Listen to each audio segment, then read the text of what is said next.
Excuse me. Welcome everybody to the Boxing Podcast, broadcasting to you live from the true north. This is your good friend, Mr. PDA, and I sure am glad. Everybody could be on board for this one, fellas. In this one, we got a fantastic one for you. As we near and gear down to the end of the year, we're still getting some very good fights coming up next, and we got a lot to talk about. There were a lot of fights last night that we have to cover, so we got to do this at top speed. Plus, we're going to be taking your phone calls near the end of the hour. So, fellas, let's get down to it. Before we actually get down to the fun, let's get the business out of the way. You guys know the drill. If you want to donate a couple of shekels our way, keep this gravy train rolling. You can do so with the Super Chat feature, but it's always better if you join the membership program. That way you get more bang for your buck. The most important thing is you continue to like, subscribe, you spread that BDA gospel. All right, fellas, we really appreciate it. Don't forget you can check us out on Spotify, iTunes, and Spreaker at your leisure. Let's give a big shout out to everybody in the chat. I'm talking about Larry Liston. Shout out to DJ MFB. Shout out to him. Big ups. He's in the house. Evan Deere, aka Dora. Superstar Donic. Jesus M. Official Scorecard Boxing in the house as well. HHU Fluffy Toasters 89. LL. Open the gates. Uriah Smith. Boxing God 7. Quentin Lassiter. Gonzalo is in there as well. Jesus M. Windy City. 2 Matador. King Bucho in there, keeping an eye on things. Lord High Executioner, Anthony Lopez, Pablo Picassos, Impala. Who else we got here? Oh, many more people to come. Chef Hawker Mustang in the house as well. Shout out to him. All right. Shout out to everybody in the chat. All right, now listen. We got to talk about, we'll start out with the DAZN card, but we do have a lot of things to cover here. I see I got the Jimmy Reno, a.k.a. Jimmy here. Actually, excuse me, it's the opposite. Jimmy, a.k.a. the Jimmy Reno. Jimmy, are you there? Can you hear me? I don't know if everything's... Oh, okay, I can hear you now. Sorry, I thing was on mute. All right, man. All right, well, listen. Let me just share the screen with you here just so you can see the chat.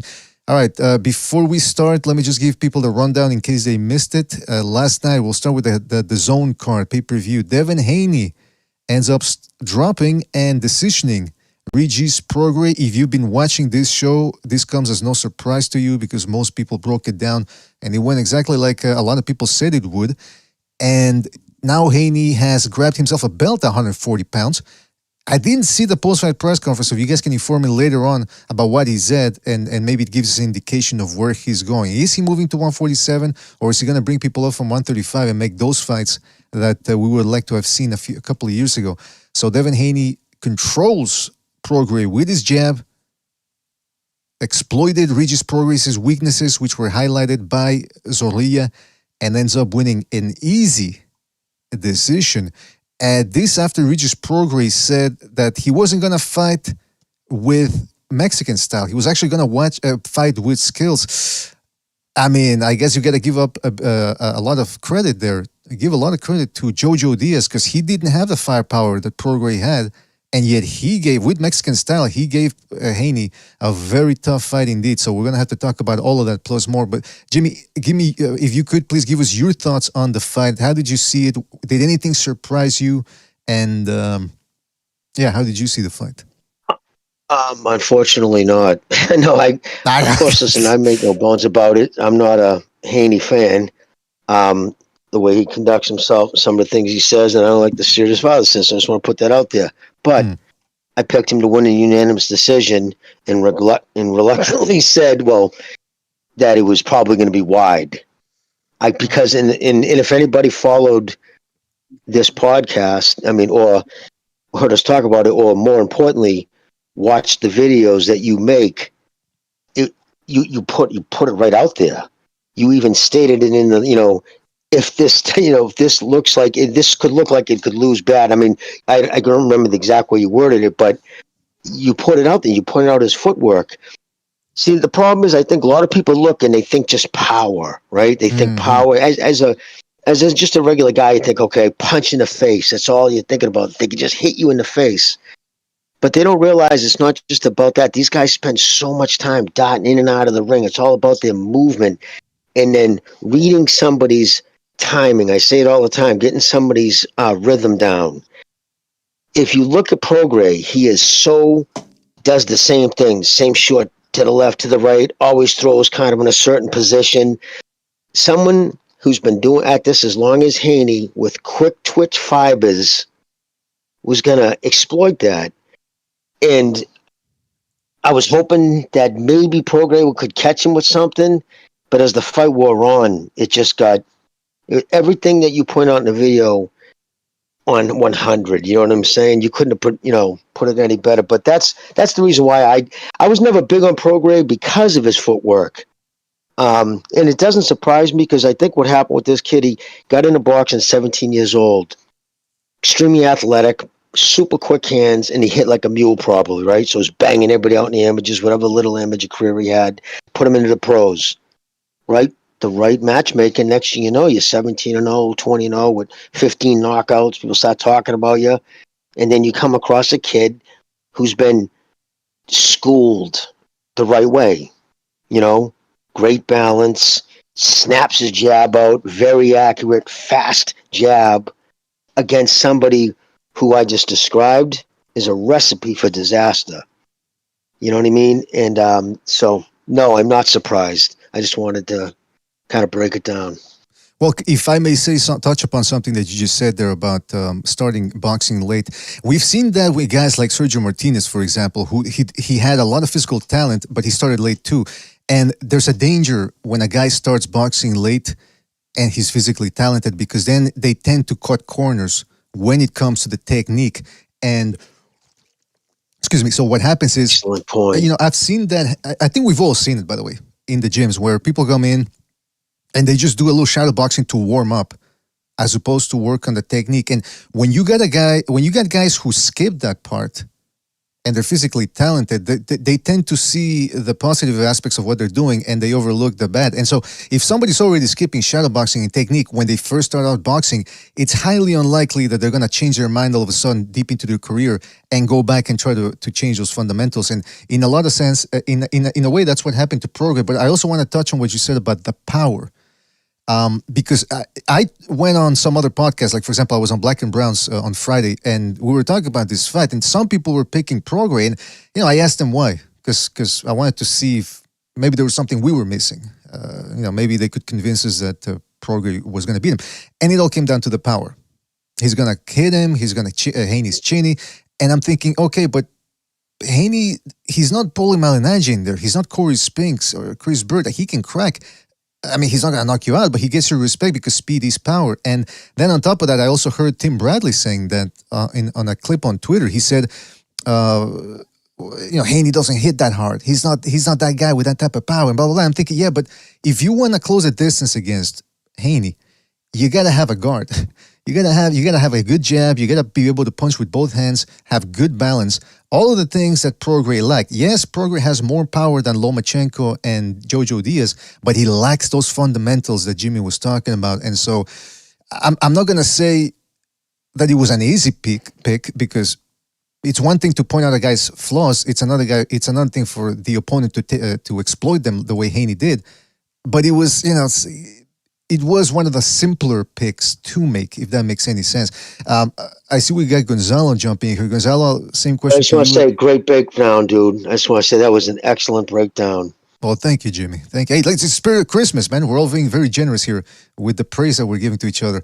I wish it would be Christmas. That was seriously, that was a great the way you broke it down, the fundamentals, man, because that's exactly what he did. He took advantage of those. And I want to add, too, what you said about those things that he ignored, they suck. That's the worst part of boxing.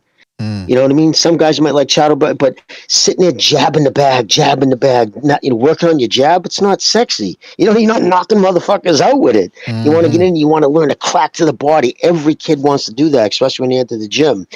And you're 100% where you broke it down. Once he was able to take advantage of what he had was power, he never bothered. I'm not going to fucking bother with that shit.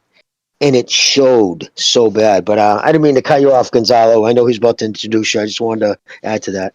Yeah, Gonzalo, if you could give us your breakdown of the fight. Did anything surprise you? Did it go down as you expected? I expected more for Regis Prograis, since it's probably one of his last opportunities on the grand stage. This being his biggest fight. Champion, the other guy moving up. The harder puncher, but I kind of laid it out what I thought he needed to do in order to win. And it's funny because boxing will call your bluff, like Bernard Hopkins said. You Mm. know, he called out Mexican for being what, one dimensional guys that basically just march forward. In other words, not too much skills. But you know, there's one thing that characterizes Mexican style that I heard some people speaking about it earlier that they didn't mention. One thing that characterizes the way Mexicans fight is aggression. They're aggressive. And that's one thing that Haney lacked. He lacked that fucking dog, the aggressiveness. And it's funny because he calls himself the Rougarou, the wolf dog, the wolf man. He didn't display that dog. If he would have like you said, I'm not gonna fight like a Mexican. I'm not gonna barge forward. But if he would have coupled that with his punching power and would have been a little bit more aggressive, maybe something else could have happened. But you know, he didn't try because he didn't even land. I don't even think he landed one punch. One significant combination in the entire fight, he did not land. So that means he did not try to be more aggressive. Hey, And that's where he lacked, in my opinion. according to punch stats, he only landed 30 something shots. I mean, look, I've said it before. I think the skills pay the bills expression, I've always said that it's exaggerated because if you want to be pound for pound, you have to have some physical talent, exceptional hand speed or power or both, if you're that blessed. But when I say exaggerated, that means that I am giving it some validity. Look, you need to work on your fundamentals because how can you tell? I mean, if you put Prograis in there against Jojo Diaz, who's essentially a junior lightweight, of course I would pick Prograis to beat him. But then styles make fights. Another overused term, but which has some validity. Jojo Diaz has a guard. He has a good jab. He's calm walking forward. It's interesting. Regis Prograis, like you said, he said, "Oh, I'm gonna go in there with skills, not Mexican style." He believed his own hype to a certain degree because he was talking about how he was going to brutalize Haney, he was going to do this and that. You cannot, no matter how bad you are, how bad you think you are, if you're pressuring a guy and you get your hands down and you're fighting a guy who's as quick like Devin Haney, who has a good jab, good straight shots, the speed shocks the nervous system. Again, whether you think you can take him or not, a guy like Prograis had developed bad habits because he never had to chase a guy down. I mean, let's not forget, Zorrilla highlighted some of these flaws that we saw from Regis Prograis, and I mean, partially that was the meritorious towards his performance tonight because he couldn't chase down Zorrilla, and the difference is Zorrilla doesn't have Haney's jab. He might hit harder according to his record, but then again, who has really fought? But Zorrilla was being a little too hesitant, whereas Haney had that jab, that Cobra-like jab, that good right hand, and then he followed up the right hand with a left hook, which I refer to as the southpaw killer. So he just expanded upon what Zorrilla showed us, and so Prograis really he should have learned how to fight Mexican style. That's for sure. Yeah, he was also giving Haney all the time in the world to think. He was sitting idle at the mid distance where Haney probably had the longer reach and was just picking him off instead of like cutting the distance. And I know you're going to get tagged up in the process with that jab, but you still got tagged up anyhow. You still lost every round. Exactly. So you might as well have sold out and at least got some shots in, taking two to land one, and taking the fact that you're the more powerful puncher to your advantage. But you know what? I also heard because Zorrilla did drop Haney. They just didn't call it for some reason. The ref missed it, even though he was right there in front of it. The knockdown from Haney that Haney scored against Prograis last night was very similar. Lead right hand, Prograis leaning back a little bit, off balance, hands down. Jimmy, you mentioned, I heard you on Never Sobers' podcast. You said, you know what happened? He got caught, he got hurt, and now he's hesitating. That was a very good point. No, yeah, exactly. That's exactly what happened. Oh, finish, Mr. BDA, sorry. Well, no, and I also wanted to say, and that became exacerbated too, right? With the fact that he had hands down. And even when he did put his hands up, what did you think of his guard? Yeah, he's because not used to it. It wasn't a comfortable position for him. It was like he was caught between two styles. He doesn't throw his jab good from there. He doesn't throw his attack from there. Just having that hand up can screw you all up because you're thinking about it. right? Mm-hmm. Instead of being natural. His natural position is his hand down, that kind of weird stance where anything he throws that doesn't connect puts him way out of balance. To Gonzalo's point, I saw so many opportunities last night for Haney to go in there and fuck him up. It just goes to show you, I think he still hasn't got over first Linares and then being shook twice by Lomachenko. All right, and let's just prop how much more of a fucking did it show how talented Lomachenko is, right? But with Gonzalo, to Gonzalo's point, I think a lot of people too are thinking if he showed his age last night. Make no mistake about that. If you were to sit down, he was to be honest, and you would talk to him, say what happened, he'll tell you, oh, I wanted to do things. I saw openings, and I just couldn't do it. He was 35. He looked 35. You know what I mean? When I was a kid growing up, 35 was ancient. Fucking ancient. But because guys fought so much. So now it was like, oh, it's 35. But the problem is, after 30, you can suddenly just grow old overnight. It doesn't have to have 70 fights. It's just your body. Some people react different. He was 35. Listen, he does a lot of athletics out on the side. He works on his trucks. He rides dirt bikes. That shit takes a toll, man. And you go in there, you can think you're all fucking loose. And that's another thing. It doesn't look like he stretches much. He's very stiff. It was just, yeah, no, I saw a man who was 35 years old. I believe he was 28, 29. That could have been a different thing. Some of those shots that Gonzalo saw that he could have easily taken. There was times he was close enough that he could have taken shots, or at least jumped in. But I don't think I think he wanted to, but he just couldn't physically do it fast enough. Whereas by the time we would have started to engage, Haney was already out of there. 26, that quick fucking twitch fiber, boom, boom, out of there. And he's just sticking them and sticking them. And, yeah, he was fighting. He did get hurt in the second round. And when he tapped, I always say, at the end of a round, you want to see who got the better? The dude who reaches out to tap the other dude's hand just lost that round. I see it all the time. I never see the guy who just beats the dude up and hey, tap you in the hand, because it's almost humiliating. If you think you beat a dude, you're not going to want to tap his hand too, right? It's always the dude who fucking, took some shots. So, but I believe he got hurt from that first uppercut and he shook it off. And because he's kind of stiff-legged, it didn't show too much. But if you go back and watch it, and you especially put it in slow motion, you can see the way he kind of stumbled. But again, Haney half-heartedly got on him after. And yeah, you can just see that back foot springing. Haney's back foot, it's actually literally springing up and down as he's in position to throw his jab. What he does is he keeps it springing. He leans real far forward and he snaps it. But he's ready to shoot back. So he's clearly not waiting to take a shot. The problem with that, you can beat guys like this, but that wasn't an entertaining fight. I was losing interest. I think everybody was. Well, I mean, I'll say this, man. Real quick, I'll say this. With Haney, I think he learned his lesson from the Linares fight, because I do think late in the fight he tried to put it on him and then he got stunned and buzzed.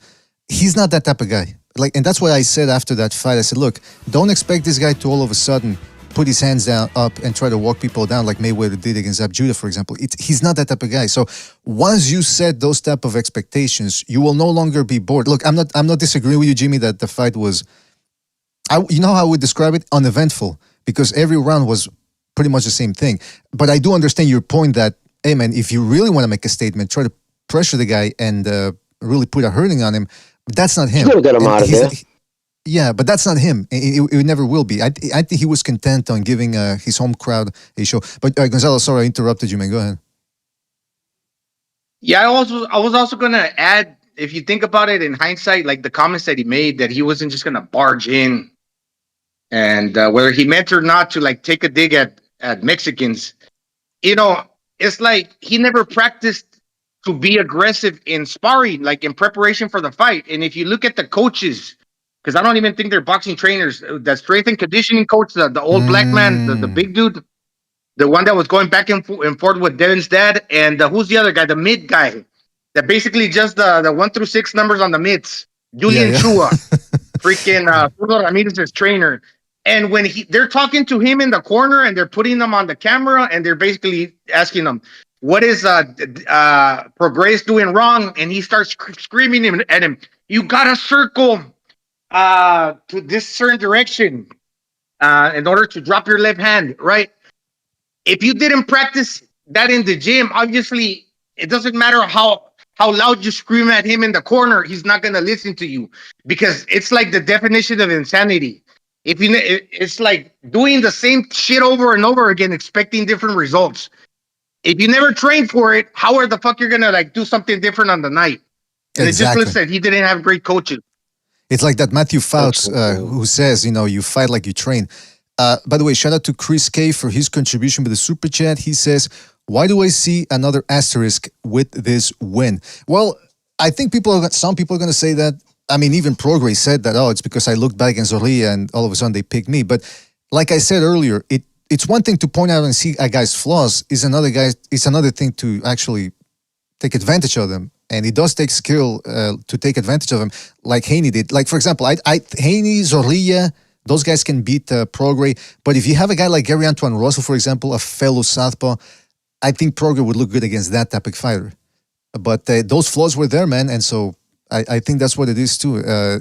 Listen, you got to give credit to matchmaking, too, man. It's an art. Life and Logic, shout out to him. He says, Regis lost before the fight even began. That's what he gets for opening his big mouth. I mean, yeah, you know what's interesting about that? And by the way, I think now it's a good time to say, hit the like, hit the like, hit the like, hit the like. We're at 37 likes. Let's get it to 100 right off the bat, man. We can easily get it up to 100. So if 63 people hit that like, we're on our way there, man. Otherwise, we're not going to be taking phone calls, man. We're going to wrap it up. And before I wrap it up, I'm just going to be playing sound effects. Cut the bullshit. All right. That's right. Cut the BS, fellas. Don't make me curse on a Sunday. All right, cut the bullshit! All right. Listen, a couple more things about the Haney fight before we move on, because we got to get to the ESPN card and the undercards from both cards that we saw. But yeah, okay. So I think somebody wants to say something. No, I think Gonzalo was still saying something. No, I was on mute. All right. Well, I'll say this, man. Okay. It's interesting. It's interesting how things change, because if you would have said last year, hey, who do you pick between Prograis and Haney? I think most people would have said Prograis, because we hadn't seen anybody really highlight his deficiencies the way Zorrilla later went on to do. At the same time, last year, if you would have asked people, hey, who do you pick between Shakur Stevenson and Devin Haney? Most people were going with Shakur Stevenson. In fact, some people were saying easy. All Shakur Stevenson has to do is show up and he wins. Now, after Shakur Stevenson's desultory performance against De Los Santos, people are starting to rethink, maybe he's not as good as people think. So, guys, I'm going to ask you fellas on the panel, how do you see the Haney-Shakur Stevenson fight? Has anything that has transpired this past year changed your mind? I'll say that, no, with Prograis, last year, if someone would have said that same, I would have said it then, too, because I've said right along that I've never really been impressed with Prograis. I've never really been a fan of him. I just don't, and not a fan of him, like making it sound like I have anything against him. His style. He's very, very limited. And everything that he made him great was his speed and his youth, really. And that was gone. He was 35. And so I would have said it last year too. And no, I don't change. I believe Shakur would absolutely beat Haney still today. No, I wouldn't get off that at all, because Haney doesn't punch like that Mexican kid he fought the other night. Or what? I might not have been Mexican. I apologize if he isn't. But the Spanish kid he fought doesn't punch anywhere near as hard as that. Yeah, Jimmy. And I think, Jimmy, they're all the same. Jimmy, they're all, Puerto Ricans, he calls them Mexicans. Dominicans, he calls them Mexicans. We're all cans. Was he Puerto Rican? The Dominican. He was Dominican. Oh, is he Dominican? I don't remember. I remember. I'm not used to. We're all cans. It's all the same. We're all cans. There you go. But you good points, man. Good points. Yeah. I'm a Mexican. What about you, BD? Are you Mexican or Mexican? I'm a Mexican, mother. But hey, I agree with Jimmy, man. I think I'll just say this real quick. I think Haney excels against guys like who are quick-handed but who don't have guards, like Kambosos. That's why I compared Kambosos to Prograis in a way. Obviously, I think Prograis is a better fighter than Kambosos, but they're quick-handed guys, blah, blah, blah, but they don't have a guard. They don't know how to press. They don't know how to cut the ring off. But Gonzalo, how about you, man? Shakur Stevenson and Haney. How do you see them? Shakur is like, nobody in the world really is going to be as good as the way Shakur fights. And ultimately, if they give that style credit, like the amount of punches thrown for the least amount of punches taken, he's gonna run away with the rounds. But he should be given demerits instead of like judges and the commentators seeing that as a good thing. It's actually a bad thing. But since nobody in the world fights that scared, and he does everything to avoid an actual fight, he's gonna win that battle. He's gonna win that battle. But that's not necessarily how you should score a round. People should start paying more attention to that and actually start giving the dude demerits instead of positives. But in an actual fight, if you're holding the center of the ring and one guy's avoiding the exchanges while the other guy's doing a little bit more, I would have to say Devin Haney. Good take. Interesting. Yeah, I mean, I was going to add one more thing in regards to Prograis. I started thinking, like you were mentioning, that maybe the chin's not there anymore, as Jimmy alluded to as well. I started thinking about what's his name, Marcos Maidana. Actually, Marcos Maidana had been knocked down many times before against Ortiz, against Amir Khan. Maybe he got hurt against Eric Morales, but the dude still had the wherewithal and the balls, that fucking aggressive nature to come forward. And once you throw hard punches, you know what they say: a good offense is a good defense. You're not giving the opponent an opportunity to think, and that's what Regis wasn't doing. He was giving Devin too much of an opportunity to think, given that Devin's the younger, fresher, probably more quicker, like witty wise. You know, he has the quicker mind. He was giving him all the opportunity to think and get his punches off. yeah, even when Shakur Mania was at its zenith, I still didn't feel. I mean, I would have picked Shakur Stevenson. I would still pick him, but I've long maintained that it's not an easy fight. He doesn't just show up there, and I also have to question how he would handle Haney's speed, because yeah, Haney doesn't hit as hard as De Los Santos, but he does have straighter shots, and if Shakur Stevenson feels those shots getting close to him because they're so straight and so quick, that could lead him to become trepidatious. And so it would be a boring fight. And you know what? I'm actually a little bit hesitant to even talk about this fight because I don't think it happens. I think both guys are friends deep down inside. I think they know that the fight wouldn't really make that much money. I think they know it would make him look bad. So I think they're going to start looking for other opportunities. But I also want to give a shout out to Jojo Diaz and Lomachenko, because I mean, Lomachenko, small guy, really a natural super featherweight. And by all accounts and most metrics, he beat Devin Haney. So then you get a guy like Prograis who's big. You get a guy like Prograis who's big. He thinks he's got that dog. He says he's going to go in there with skills. And I mean, Jojo Diaz did much better, man. And now some people are trying to say that it's because Haney is at 140 and doesn't have to dehydrate himself. No, man. It's because Jojo Diaz and Lomachenko have guards. They have good jabs. They can punch with both hands. I'm not saying punch hard, but I'm saying is they have good straight shots. They have good mechanics and technique with both hands. Whereas Prograis, really just a one-handed fighter. And of course, it was very dangerous because of his hand speed and his power. But those deficiencies, technical deficiencies, were minor flaws that ended up costing him. Exactly. And if you fight his fight, you're gonna lose. You got to make Haney uncomfortable, and that's when it goes back to rhythm. Prograis is such an easy dude to read his rhythm. You get into it's like, okay, I know what he's gonna do when he's gonna do it, pretty much.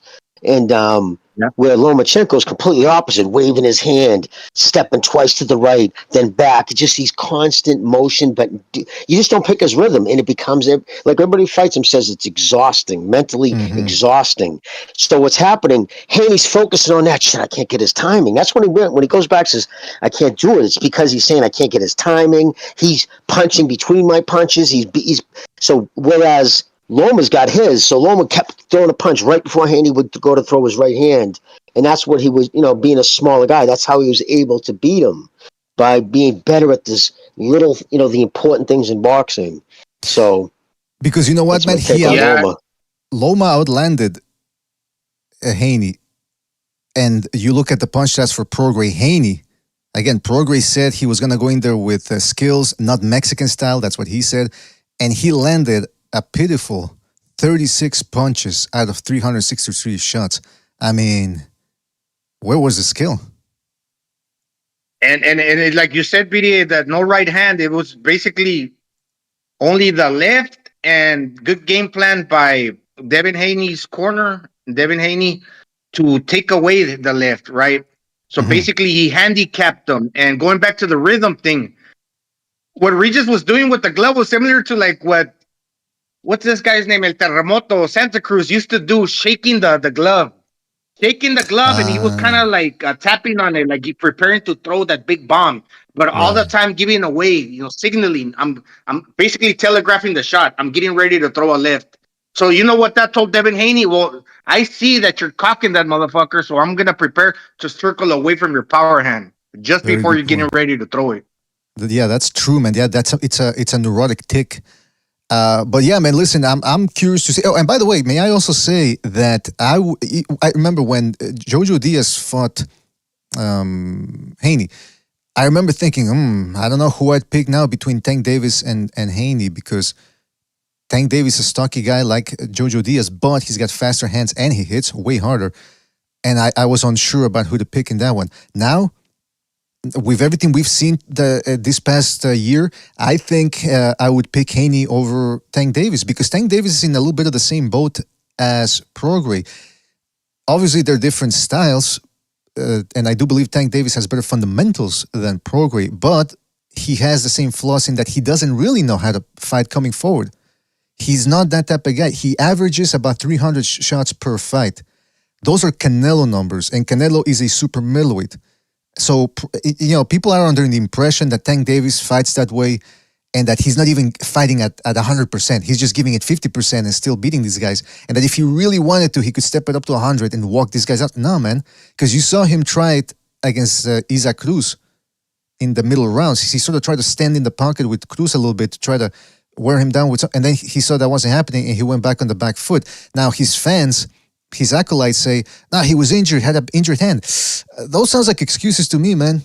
Same thing that people say about Ryan Garcia, about the rehydration clause, about the way the catch weight. And by the way, we never saw any proof that Tank Davis's hand was hurt. So I don't believe it. So again, if Haney fights Tank Davis, I think he manages to keep him outside. I think Tank Davis would try to bait Haney into coming in, and that's not going to work against Haney. So, but anyway, that's another fight that I don't want to talk about too much, because it ain't going to happen, unfortunately. I hate to be a party pooper, but...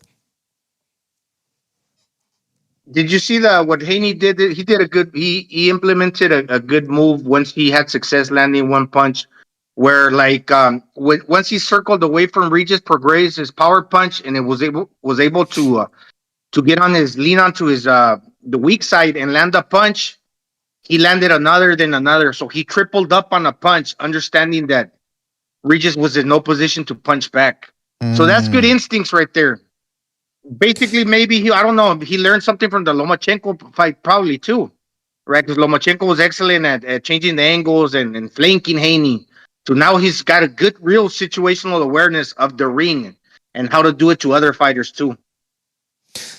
702 Boxing says, I literally just made a video about why Gervonta will not fight Devin Haney. Yeah, man. I mean, that's unfortunately that's the way I see it. Now, there's a good chance to tell people to hit that like. It really helps us out. I said get us to 100. We're at 62, so we went up to about 25 likes. Unacceptable. If you guys fail to hit that like, we're gonna get the hell out of here, man. And before we do that, I'm gonna play a bunch of sound effects. That is a great ass. What the fuck was that? Anyway, listen, but just one last thing, man. So hit that like, and we're going to be opening up the phone line soon, and we're going to move on to another subject real soon. But just last thing about what you, the last thing. I just wanted to add to what you were saying, Gonzalo. Ask you a question about that to you two, Jimmy and Gonzalo.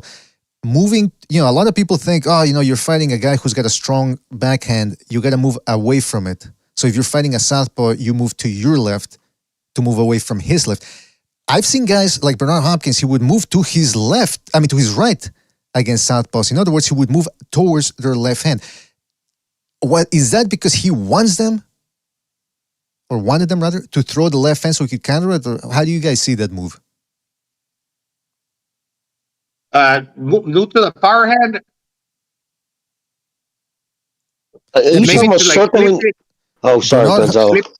Just let me explain. Bernard Hopkins would circle towards the guy's power hand sometimes. When he was fighting Tarver, I believe, he was circling towards Tarver's left, which was his power hand. And I'm thinking, okay, that must have been because he wanted him to throw it, right? He wanted Tarver to throw that left hand. Well, yeah, you're Yeah, I kind doing. of see Pacquiao do the same thing too. Pacquiao will circle to your power hand, and if he basically circles, but then you miss, that's like your last line of defense, and he'll double up and triple up, and basically you got nothing left because you threw the hand that's the furthest in the back, and you're already there, right? He would have to Mm, step back in order to get distance to throw the jab and a power hand. What he would basically have to reset all over again. yeah, man. Okay, Yeah, that makes sense. and Uh, yeah, and if you go back and watch, I'm sure he only does it when he's at a certain distance too. He's not going to when he's kind of like in the hot zone. He's not circling away. He's not like coming into a combination, circling out. You see what I'm saying? Like he's in the sweet zone, the punch zone, and then circling from there out. He might have been staying kind of on the outside, circling around. Yeah, trying to tempt him. That's all he was doing.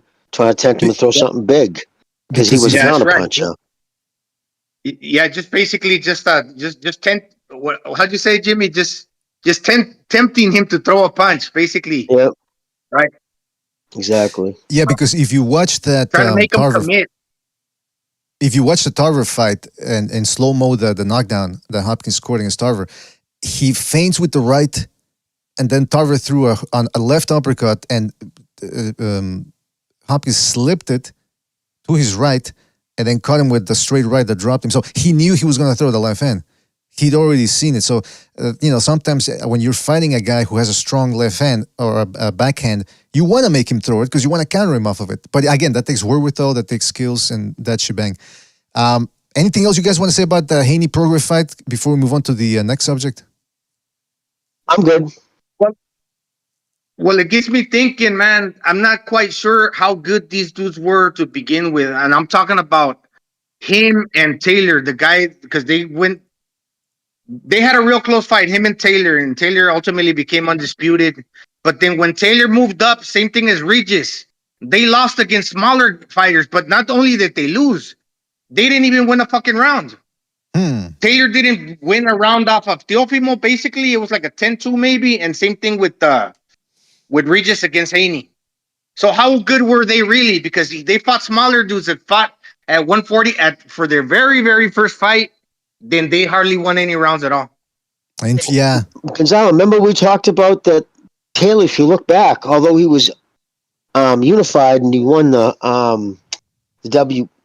was it, WBS, whatever tournament, he always went life and death with everybody. It wasn't like he went out and blew people out. I think he was just fighting at the right amount of times, at the right age, and everything kind of worked out. Once he went to once a year fighter and thought of himself as that guy, look what happened. He lost to that British guy. They robbed him, and then he got fucking pieced up by Tio. So you're right. I don't think either one of them were as good as what people think, you know what? That's an especially interesting No, way. that's what I Prograis. was thinking too, Jimmy. I don't mean to sound naive, sorry, BD. But maybe since they don't fight that often, I don't want to be naive, but maybe that their primes are like very short lived. Well, I mean, Can't be understated, overstated. Sorry. Yep. that's the interesting thing about it because first of all, flip side to that coin is that fight was 4 years ago. So those guys were younger. They weren't making they didn't have to struggle to make as weight as much and all that. But also, Jimmy put it very well before the Teofimo Lopez fight, the Taylor Lopez fight. He said, "Who has Taylor really dominated?" And I remember thinking, that's something that I'd been trying to put into words for a while, but I couldn't do it. And Jimmy just did it on the fly. It's true. You give him credit and you put him on the pound for pound because he beat Baranchik and Prograis and Martin and what's his name, Postal. But in the Postal fight, extremely close. Baranchik, that was a war. Prograis, that was a war. Hell, even the Ramirez fight, I mean, I think those two knockdowns sealed the deal for Taylor, but he was getting hit a lot. And that's the other thing. A lot of people say, yeah, but hey, it's a fight. You're supposed to get hit. Yeah, but can we agree that some people get hit more than others? And so that's the thing. It's like for example, Lomachenko against Haney. Lomachenko didn't really get his head snapped back at all, man. Some people try to say the body shots, but you see guys consistently be hard to hit, where other guys get consistently hit with big shots throughout the fight. So I think that's an interesting point that you guys bring up about Taylor Prograis. The other thing I wanted to mention is I'm gonna give up a big shout out here to the super chat. Chris K, shout out to Chris K, aka Undercover Asian, for his contribution with the super chat. He says, Devin, Hands of Stone Haney has arrived. Yeah, because some people on Twitter now are saying that he's a big power puncher or something. Because, I mean, maybe Zorli is a power puncher too, man, because he dropped Prograis, but the referee Yeah, one decided not to knockdown. call He's it. a power puncher. Yeah. Hey, shout out to Chief for dropping by. But fellas, we got to move. Listen, we'll go back to the Haney Prograis thing later on, especially probably the callers are going to bring it up because we are going to be taking phone calls. Don't forget to hit the like, though, fellas. Hit the like. Get it to 100. We're at 72 now. It's moving up, but a little too slow for my taste. Not quite my tempo. Get it up. Also, okay, so let's move on. Hey, I've been wanting to talk about this one too.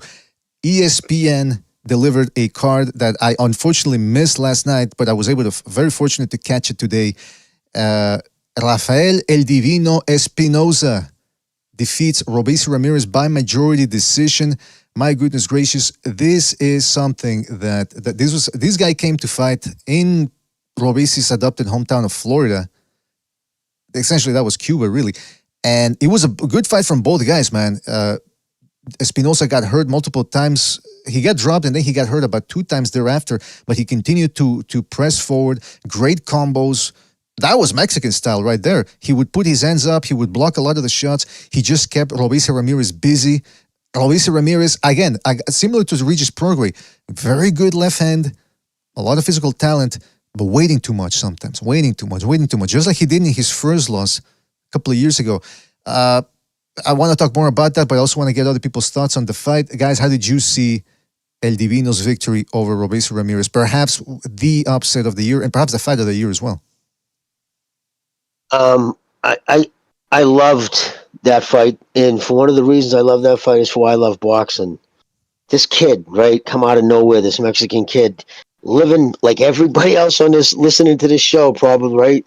Just, working, paying the bills and shit, having no real money, and now he's a world champion. You see the emotion coming out of that. Like, you don't see that in any other sport. I don't give a fuck if it's a Stanley Cup, World Series. You don't see an athlete break down like that because he's thinking of all those hours in the gym. 15-1 underdog, I think he was. Like, Jeez, just like, so nobody believed in you, and there you are, the world champion. They wrapped that around your waist. I mean, I couldn't imagine another thing in sport would feel like that. So I love to see that. And that kid, listen, Cubans are notorious, and anybody, if you think I'm just talking shit, go back and check. There was always a thing about Cubans that they're lazy for some reason. I don't know. I never trained with them, nor anything about them, but that was always the reputation those fighters had. You couldn't get them to work hard enough. Anyway, this kid come in, highly touted, obviously 2-time gold medal. He loses his first professional fight. Oof. So what does that tell you? Like, I think sometimes he sees he's a 15-1 favorite. Dude, I'm a 15-1 favorite. Who's this dude ever fought? He's feasting on nobodies. And look what happened. So that's my thing on that fight. But Jimmy, you're talking about Cubans have the reputation of being lazy, and it's a stereotype more than a racial or ethnic comment. But it's based off the fact that, and a friend of mine, my actual mentor, sorry, Cuban fighters, not Cubans in general. Sorry. No, yeah. Let me clarify. Okay. I think you said that. I'm the one that said that part wrong. But right. Cuban fighters. Let's put that straight out there to begin with. We're talking about boxing, so we're referring to fighters, not the entire ethnicity. Back to the point. But thank you for clarifying, Jimmy. My mentor Enrique, who's also Cuban, would say that once they came to America and no one was the state wasn't coming in, kicking them out of bed and dragging them to camp and making them work, because that's your job for the state. You have to do that. Then they come here and they're financially taken care of because people, you're a gold mine because you're a Cuban. We can have some success with you, so we're going to rent you an apartment and get you a car and pay you a salary until your money takes off, and then the typical 33 1/3% and all that jazz. But they're taken care of here to an extent to where they're not forced to work out all the time. Therefore, they don't. No one's holding a gun to their head or figuratively speaking, but dragging them, going, this is your job. You have to go do this now. And so when they have that freedom, they tend to rely on everything they already have from all the training they've done and just kind of get by.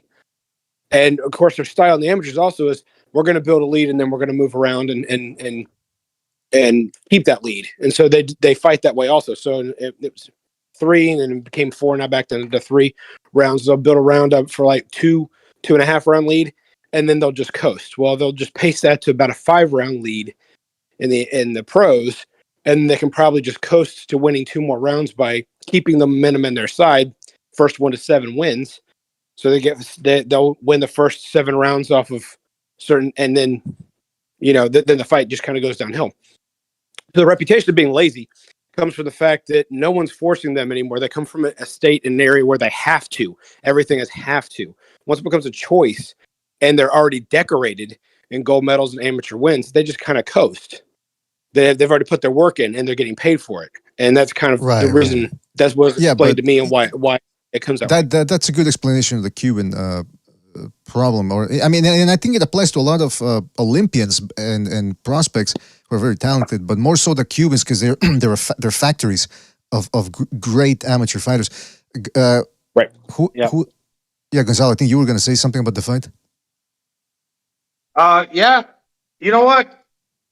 I was being very careful on anointing the Mexican with an undefeated record as the next best thing. But congratulations to him. He became one more world champion for Mexico. He's a good fighter. I think his record was 21 victories with 18 KOs. And I was very careful because they're the same handlers that brought us El Pollo Aguilar, the dude that lost to Lidolfo Delgado, and El Azabache Torres, the dude that just lost to Murataya. Right. But this guy won. He did get dropped hard, and to his credit, he got up and he was fucking hurt because he fell back again, and that was for the very tail end of the 6th round, I believe 5th or 6th, where as soon as he got up the second time, that bell rang. So he had an entire minute to clear his head, and he also had like a hurt leg, but he showed a lot of resiliency and heart, and that's what won him the fight. That willingness, like Jimmy was saying, to better his life.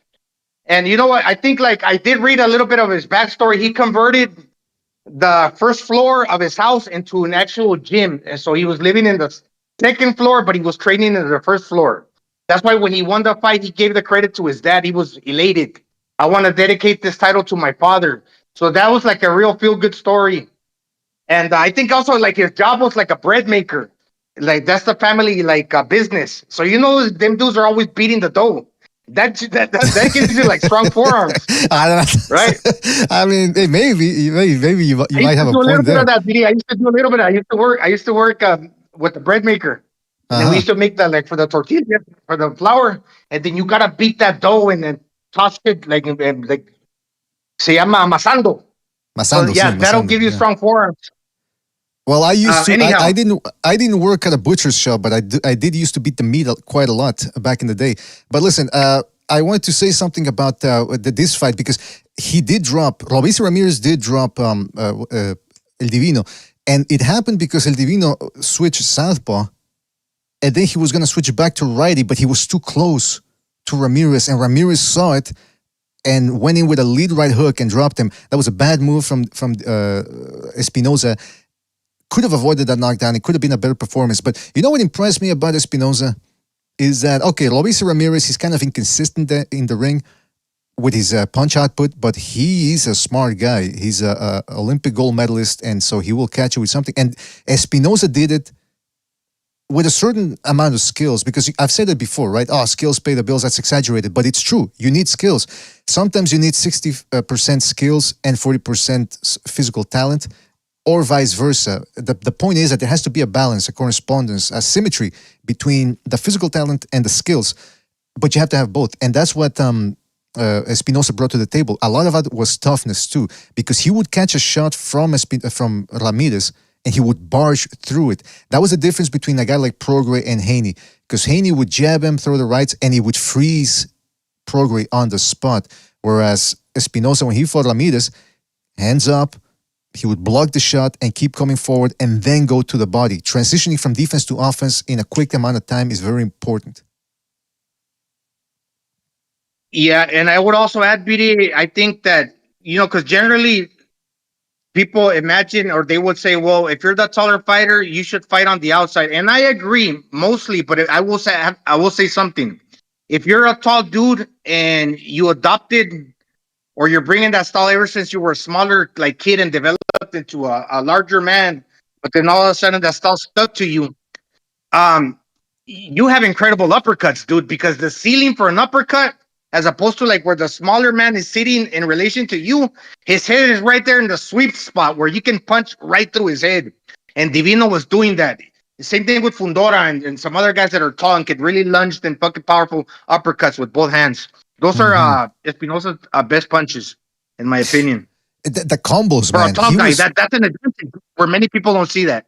yeah, he was. I mean, the other problem with Luis Ramirez, which is something that Espinoza exploited, was that he tends to, like I said, he doesn't punch, and when he's not punching, he's got those earmuffs up, he's got that guard up, and so Espinoza, good punching power, good combo, said, I'm just gonna work it like I'm gonna work you like you're a punching bag, and he would mix in hooks, uppercuts, hooks, breaking that guard, and Ramirez would drop his hands afterwards and go like he would smile and yeah, come on, but that means you're hurt, or that means the punches are getting to you. And I also want to highlight Ramirez's stamina, because he took Ramirez took the middle rounds, dropping him, hurting him, and then Ramirez got his second wind, and that 12th round was that I would hate to fight a guy like Espinoza, because he's just gonna keep calm. You have to be as well conditioned as he is if you can, because he almost stopped Ramirez in the last round. He dropped him in the last round out of sheer exhaustion. Ramirez just dropped to the ground. Yeah, did you see that fifth round when? Because Espinosa did get buckled like 2 times 2 as well by Robesi, but Ramirez, no correction, Espinosa, he threw an uppercut that basically picked Robesi off his feet in the 5th round. That was like, damn, that was a powerful uppercut because he's so tall, man. He generates it's very good technique, good combos. I'm curious to see how he would look, because we were all talking about Bernardo Lopez versus Luis Ramirez. I had that as a 50-50 fight because I think both guys are kind of similar. And Bernardo Lopez kind of suffers from the same thing. He sort of runs out of ideas if he doesn't knock you out and just goes through the motion. So him versus Espinoza. And look, Espinoza now has fought on Top Rank ESPN, so that's a potential fight that they could make there. I'm curious to hear who you guys think would win that one. Bernardo Lopez versus Espinoza. Bernardo's like, he's short, compact, not contrasting styles, but definitely builds. Obviously, one guy's short, like 5'5" or 5'4", stocky. Style wise, I mean, also, yeah, Espinosa's long and lanky. It would be an exciting fight. I don't know, man. I would say maybe if you're Espinosa, drop the title and put some meat on the bones, bro. Go with division up. He looks too skinny, man. He got hurt multiple times. I'm not saying that. Obviously he won, but I think Bernardo Lopez punches harder than Robesi. And credit to Robesi, he's a counter. He's looking for that one punch, right? To like when you're making your mistake, he's gonna like headhunt and drop a bomb. But with Bernardo, he's constantly throwing bombs. Yeah, and to Gonzalo's point, if I have to see, I don't know enough about this kid. I'd have to see him in his regular everyday look. Like, what does he look like? How much is he melting down to get at that weight? Is he just a super, super skinny dude like a Fundora? Or did he like really shed 20 pounds of muscle mass to make to that weight? Then to Gonzalo's point, that's probably the reason why he got folded earlier in the rounds. Maybe go up a weight class because he is very thin. But I don't know enough about either of the fighters. Right now, at that weight, if they were fighting at that weight, Lopez is a hard guy to get out. I mean, he hits like a mule, but I don't know enough about him, so I couldn't really tell you. If you put a gun to my head, I'd say right now Lopez, just totally off the top of my head, but I'd really have to look at other, factors before I'd make a prediction. Well, Lopez would work the body, though. And that's something that Timothy Bradley brought up during the telecast. He goes, look, this Luis Ramirez, especially during the middle rounds when Espinoza was working to get his second win, that's when really Ramirez should have gone to the body. But he's not a body puncher. Maybe that goes to what Chief was talking about the hardships that come from transitioning from the amateurs to the professional style. But I mean, listen, It's a good division. You got Renato Lopez in there. You got Rey Vargas coming back down. You got Figueroa. Again, Figueroa's on the other side of the street, so we'll see if he could get in there with some of these dudes. But it's a good division, and shout out to Espinoza because he went in there and he went. You know, they always say you got to take it from the champ. That old expression. Well, not only did he take it, he fucking ripped it off out of his hands. And by the way, speaking of ripping, I got to rip the audience here a little bit. 83 likes. We're 17 away from 100. Hit that 17, or we're not opening up the phone lines, man. I'm just telling you right off the bat here. We're not gonna open up the phone lines. Believe you. They think I'm bluffing. They think I'm bluffing. Hey, I'll show you who's bluffing. Hey, like Hopkins said, boxing will call out your bluff. I'm gonna call out your bluff. How about that? Your bluffs. Hey, make a fight between Rey Vargas versus Rafael Espinosa. The Chupacabras versus the Mexican Mummy from Guanajuato. the Chupacabra. That's not even his official nickname, man. Gonzalo just went with that and he's trying to make it stick. Listen, we can't open up the phone lines because we're not 100 likes. So let's talk about the whatchamacallem, the undercards. Let's talk about the undercard from the Haney Pro one. Liam Parro, or Pájaro, as I like to call him, defeats Montana Love by 5th round stoppage, I believe. Now, Parro is a guy who made some headlines a couple of weeks ago because supposedly he gave Shakur Stevenson the work in sparring. You know, that always gets people talking. Oh, he did well in sparring against this dude, so that means he must be good. But evidently, he's a long southpaw. He can crack. He was outboxing Love. He wasn't schooling Love, but he was outboxing him at his own game. And then all of a sudden, wicked left uppercut ends up stopping Montana Love. There's a couple of things to talk about here. One, where Parro fits in the junior welterweight division, and Montana Love's behavior after the stoppage. Let's remember, Montana Love's the same guy who got frustrated when Stevie Spark was putting it on him, and he decided to do a WWE move, and Montana Love threw Spark out of the ring, got his eyes disqualified. Now this time, he complains about the stoppage nonstop. He turns his back on Liam Parro as they're announcing that the decision or the result. Guys, what did you make of this fight? It was an enjoyable fight. It got a little boring there for a bit, but he came out and he caught him with that straight left. That kick and hit. You know, I like the way he delivered his punches too. He just fucking opened up the front door and kicked him Bosos out of the fucking Australian psyche. Like, fuck out of here. Like, this kid can actually hit. I like the way he moved. He's more fundamentally sound. And as far as the shit that Love pulled, it's always the dude who has a name like Love that acts like such a dick. You know what I mean? It's just bizarre, right? But it was the stoppage. That dude was beating you like you owed him money, motherfucker. What are you talking about? You know what I mean? He wasn't yelling right when the ref stopped it, though, was he? He wasn't like, "What are you doing?" No, he was like, "What the fuck is going on?" Motherfucker was halfway into the shadow realm, talking all that shit after, dude, because he was embarrassed. He was embarrassed because he ran his mouth like a punk before the fight. He has no beef with that fucking dude, that kid from Australia. I mean, what the fuck beef could he possibly have with him? And he shit-talked him, and bang. Dude, you got lit the fuck up, and you got to you feel a certain way about it. And all you do is just make yourself look like a punk. He also tried to bring him down. I forgot. I'm seeing the pictures here. He also tried to tackle him down. I didn't see the trash talking before the fight, though. But it wouldn't surprise me from Montana Love. He's one of those guys that goes on the social media and starts yapping away. He does more talking than fighting. And I got to ask you guys, there's an expression that people say, Hicks and Gracie said, "Show me a good loser and I'll show you a loser." Meaning, it's better to be sore a loser because that way you show that's the mentality of a winner. But there's such a thing as losing with grace, isn't there? I mean, losing with dignity, not grace, but dignity. Exactly, Mr. BD. I was like, there's a complete conflation there. No, that's, showing someone who goes home and like, fucking, they can't sleep at night, they can't eat, they're fucking pissed off. Like, that's how you take a loss, especially when you know there was things you could have done to prevent it. But that's fucking hell and gone. But when you take the loss and you lost, You shake the dude's hand because he's just another fighter who trained. But you made it personal. So you made it from beyond just a sporting event to you had to build yourself. He's one of them dudes that has to make himself hate the guy, which tells you, like, well, dude, what do you win in the sport? I have all kinds of trouble with people who act like that. There's no need for it. It's a sporting event, dude. Get up, shake his hand. You won. But, fucking karma's a bitch, motherfucker. That quote's just poor sports mentality of trying to reason why you lost.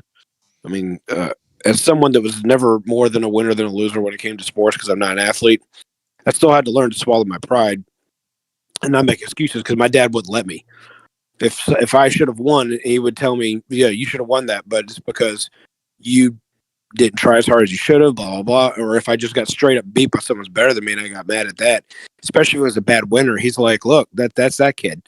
That's his fault for being, a bad winner. But I'm raising you to be a man, and a man knows how to admit that he lost, admit if he didn't do everything he was supposed to, and change and get better. And that's how you become a champion. Now, of course, I'm not a professional athlete, so I never accomplished championship in anything. But when it came time for how I took that to life in the military, was there were people that were better than me that I had to compete against in order to move up in rank. And instead of coming with excuses of like, well, this guy gets this and this, no, I had to go back and reevaluate how I was performing, knowing I had to perform against somebody else, and where are my deficiencies so that I can make rank the next time. And so what I'm getting at is the fact that Jimmy said this is a sport. Why do we do sports? We do sports to also make ourselves better in life altogether.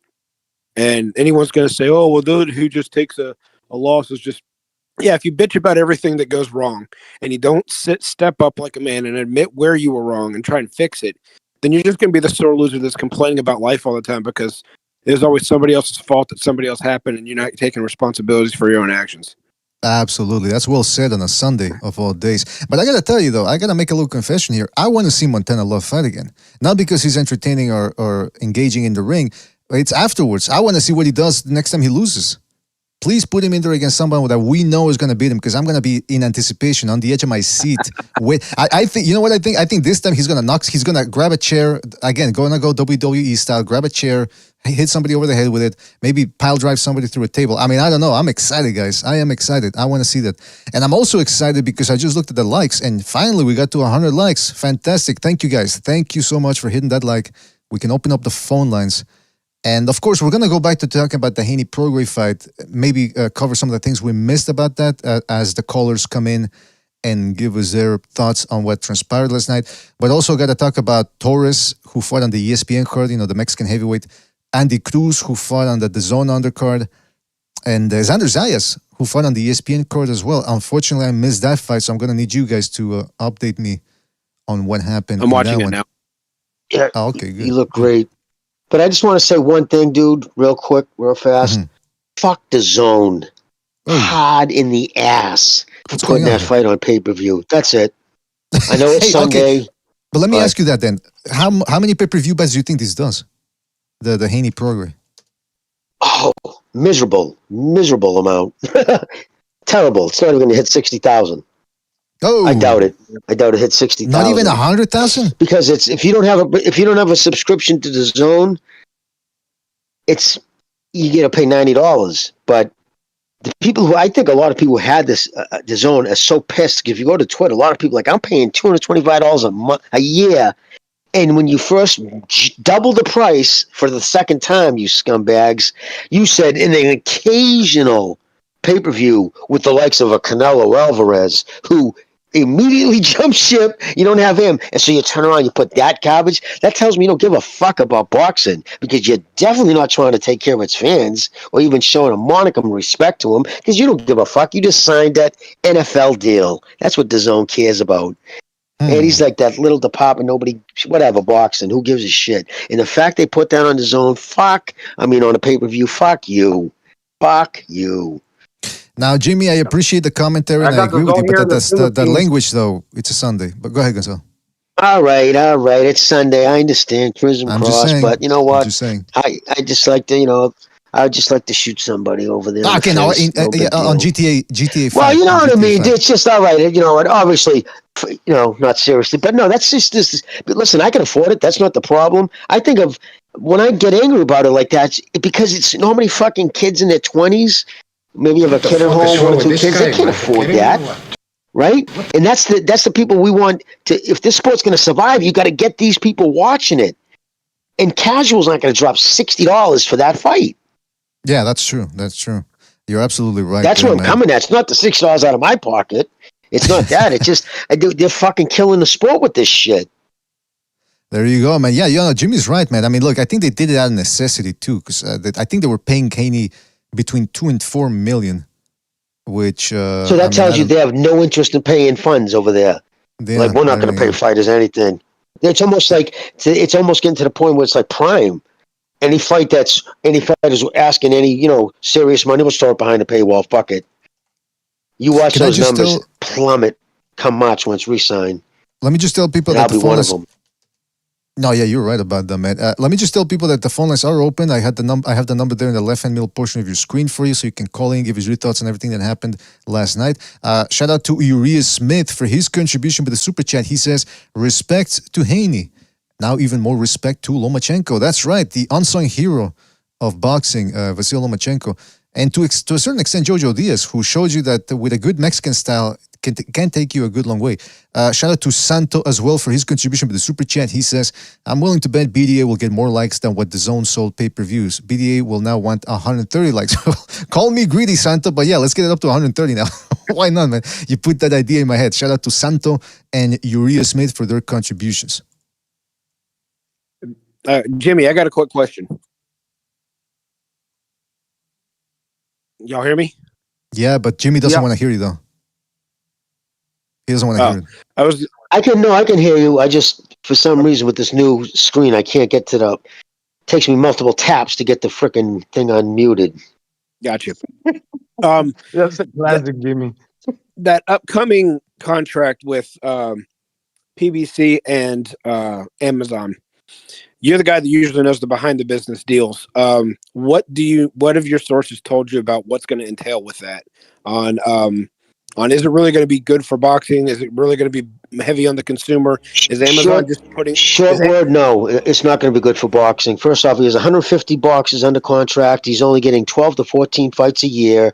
Majority of them are going to be under pay-per-view form, and how they're going to do it is prelims. They're going to stuff it with a bunch of fights. Doesn't mean they're going to be a bunch of good fights, just to get these guys dates. So they'll put like 6 fights on or 7 fights on. The first 3 or 4 will be prelim. You don't pay, and then the good part will be on a pay-per-view.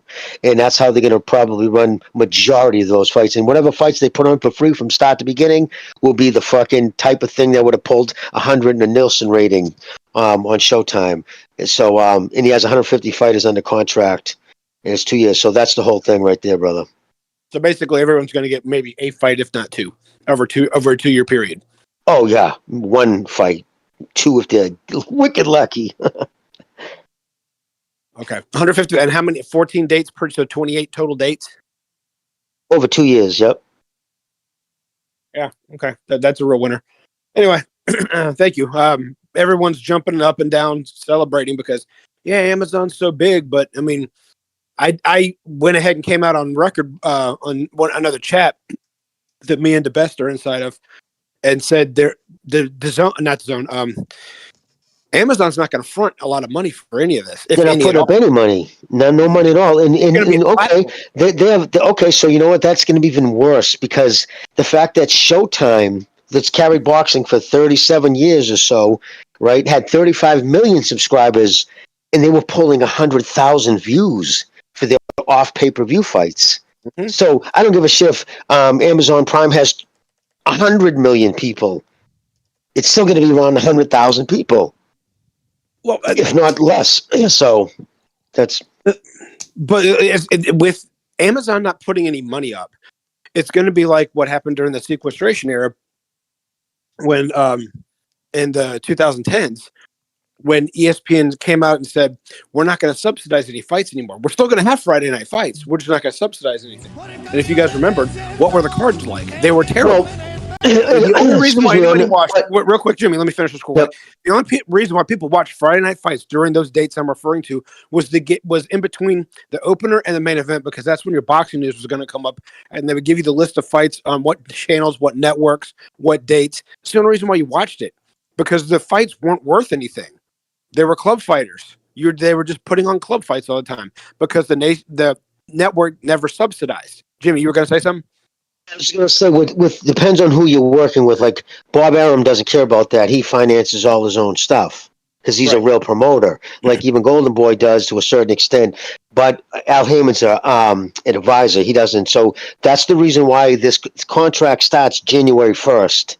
And even though Tom Brown, who's the real promoter over there, had said he had fights planned for January, 3 fights for January and February over that time period. The first fights won't be in until March. So what does that tell you? Right now they're scrambling to get investors.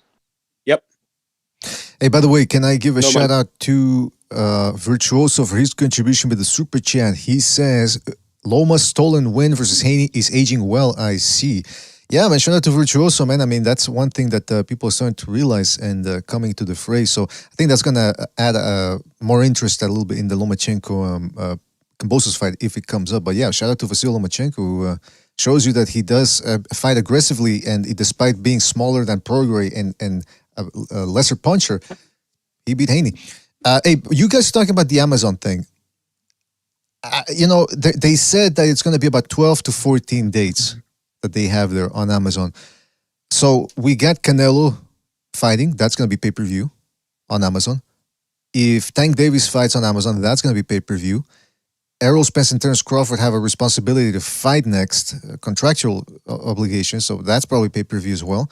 If Benavidez fights, I don't know who, that could be potentially pay-per-view as well. So you got 4 pay-per-views right there off the bat.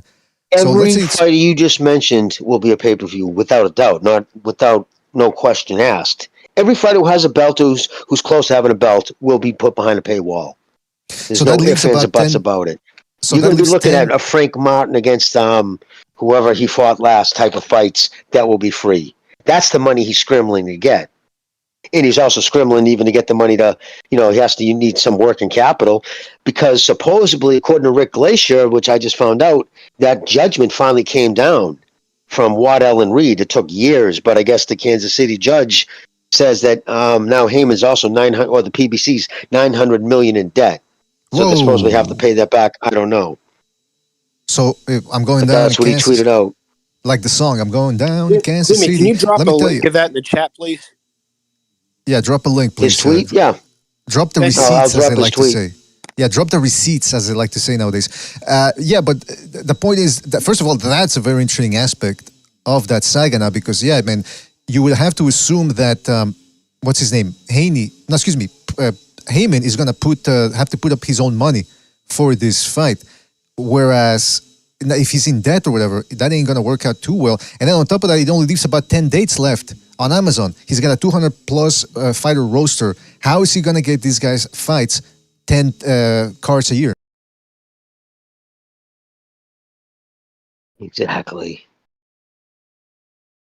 He can't. No, I'm not. Yeah, so, yeah, if you're going to have Canelo fight at least once a year. Well, Canelo's got, 2 fights left? So he'll have a fight, he said, May and September, right? Both of those are going to be next year. So it's 2 out of 14 fights are going to be right there. Bud's going to take at least 1 because he's got the rematch with Spence. That's 3. You've got 9 fights left. Tank Davis, that's a pay-per-view. Benavidez, whoever he fights, that's a pay-per-view. Hell, they might even make that'll be a pay-per-view. Caleb Plant Charlo, they might even make that one pay-per-view. They might. Or they would put that on with another pay-per-view. That would be like he'll put a bunch of fights together like that. But that would be one area where it would have shown improvement and slight intelligence on Heyman's part, on instead of making it its own separate card like he's been doing before. Hey, these guys don't make me anything. It's not going to really get me anywhere. I'm going to go ahead and put them on with another event. 1, saves money. 2, brings more money to the event. So, like, if people are going to view, let's say it's on a Canelo card, and they put those 2 in there, it's already going to get ratings anyway, but now people are going to tune in prior to the main event because they're going to want to watch that fight as well. And we all know you don't have to pay them as much because they're on the undercard. Yeah, that's a good why, point. especially, I believe that sorry, BD, that Canelo fight versus Benavides probably won't go down until later part of the year, like in the September date, or maybe until 2020. What is it? 24, 25. Can you prove it? I'm No, just not kidding. really, but I'm just saying I know, because dude. Hey, Gonzalo, I was being the kid from Australia. I was that kid who bugs you. Prove it, remember? yeah, because they want to partner the attention to that side of the house, no, the Amazon. So they want to post Canelo's picture all over the place, and if that's a bigger fight, you want to lead them into that market, like for the Of longer, course. right? Of course. Yep. No, Yeah. I was making fun of Mirage. Remember, Mirage kept saying, "Prove it," Yeah. because you would. You got to dangle that carrot. I'm going to give you the Benavides fight, but you just got to stick around and buy the pay-per-views here. Yeah, that's going to be interesting to see, man. Because look, I'm all for more boxing. You give me boxing on Amazon, I'll watch it. I want more boxing, but it does beg the question about how they're going to make this work. Again, 10 dates, and that makes what Chief said makes a lot of sense too. That Heyman has been letting his fighters go this past year to fight another. I mean, look at Deontay Wilder. I think he still has some sort of connection to Wilder as an advisor, so he's going to keep getting that percentage. But when it comes to paying guys to fight in these Amazon cards, unless the Amazon cards, the free Amazon cards, are stacked to the bone, then perhaps that's something they could do. But even then, that means that most guys are only going to fight once per year. With 10 dates per year, I mean, that's... The lucky guys. Yeah, the lucky guys. So it'll be interesting. By the way, the phone lines are open. The phone lines are open if people want to call in, give us their thoughts on what happened last night between Haney, Prograis, El Divino versus Ramirez. You get to call in. Sorry, somebody else was going to say something. It looks like that girl's got to go back. The Australian girl's got to go full time to OnlyFans now. Come on. I'm just kidding. Yeah, she lost. Regis, yeah, that's her name. Yeah, I was just being a dink. Furioso kept saying that she services Eddie Hearn, and that's how she got the job. She services Eddie Hearn on his plane. I go, what do you mean by that? He goes, well, you know. It's weird too because you see her in her fucking panties and shit, all kind of like posed up. She's hot, but when she's in the ring, man, she looks like a gorilla. She, all hunched over and shit. And yeah, it's true. I don't know, so weird. You're making me come. Yeah, you're right, man. She does. She's right. Honestly, another take. She almost looks. I don't know. For some reason, she looks like she would just be like sticky. You know what I mean? Like smell funky. I don't know. Sorry, I just get that kind of vibe from her. No, you're right. And Jimmy, you've lived a full life. You know, girls like that, they look like their pussy tastes sour for some reason. Like, you know, those sour candies that you get off the machine? That's what her pussy must taste like. I don't know why. Girls with the tattoos and all that. Well, nowadays, everyone has tattoos. Back in the day, when I was growing up, you know what I'm saying? She looks like she's sticky. I don't know. It's weird.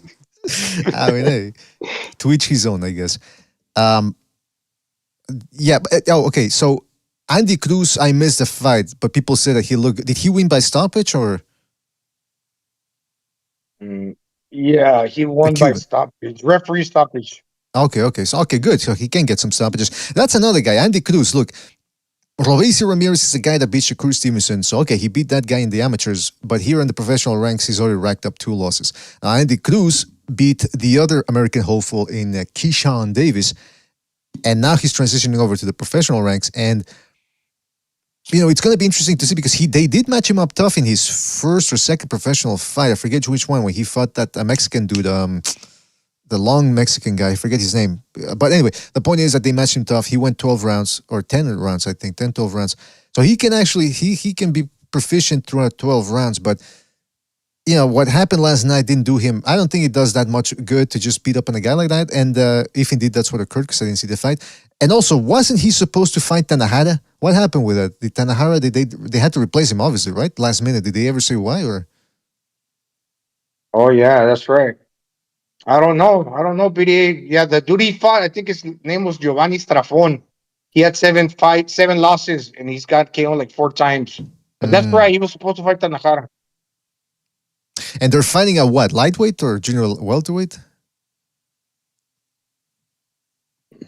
135 pounds, maybe. 35 pounds. Okay, so we'll keep an eye on Andy Cruz, man. I mean, a guy with that type of amateur pedigree, you really do have to watch him or watch out for him. Okay, Boxing Learner says Tanahara got injured. Okay, so that would explain it. Tanahara. Well, let's talk about the other dude then on the top rank undercard. First, well, that's Zayas. I didn't see that one either. How did that fight play out? Look good. Smoked the dude. Knocked Really? him out. Whoa. Oh, yeah. He looked good. Yeah, he looked good. He's grown into that 154 nicely.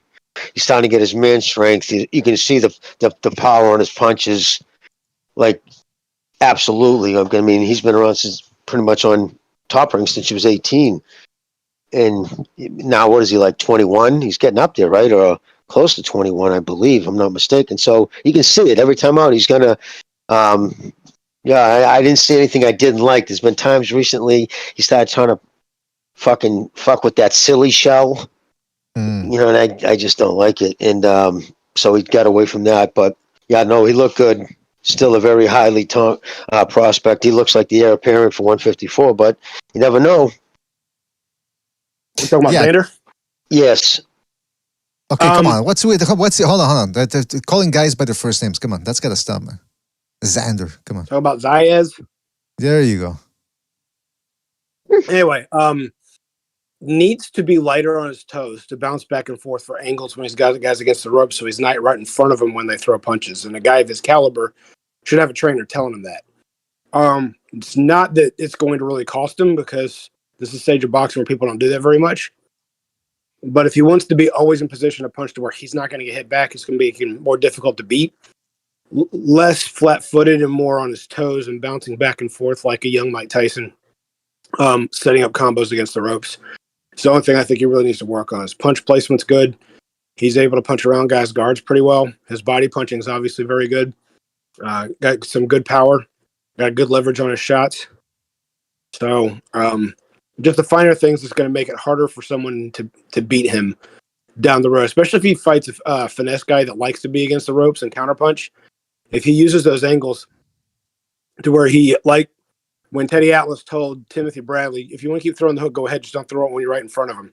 And he demonstrated by stepping over the side and throwing the hook to where he wasn't in range for the receipt.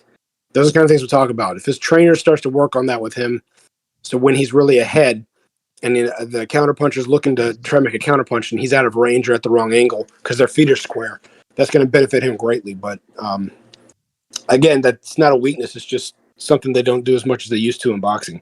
If he picks that up, though, he's going to be very, very hard to beat. Yeah, that's interesting. I'm going to try to catch the fight here. I already have it, though. I'm going to watch it. Well, I got a lot of things to do. After a show, I usually don't want to do more boxing, but hey, it is what it is. I got to catch up. But Xander Zayas, I am curious to see how much of it was selective matchmaking, because there was a time where he was starting to go the distance a little bit. And so I think top-ranked, very experienced matchmakers, they go, you know what? Let's put him in there against guys that we know he can stop, so we can start rebuilding the hype, restoking the fire.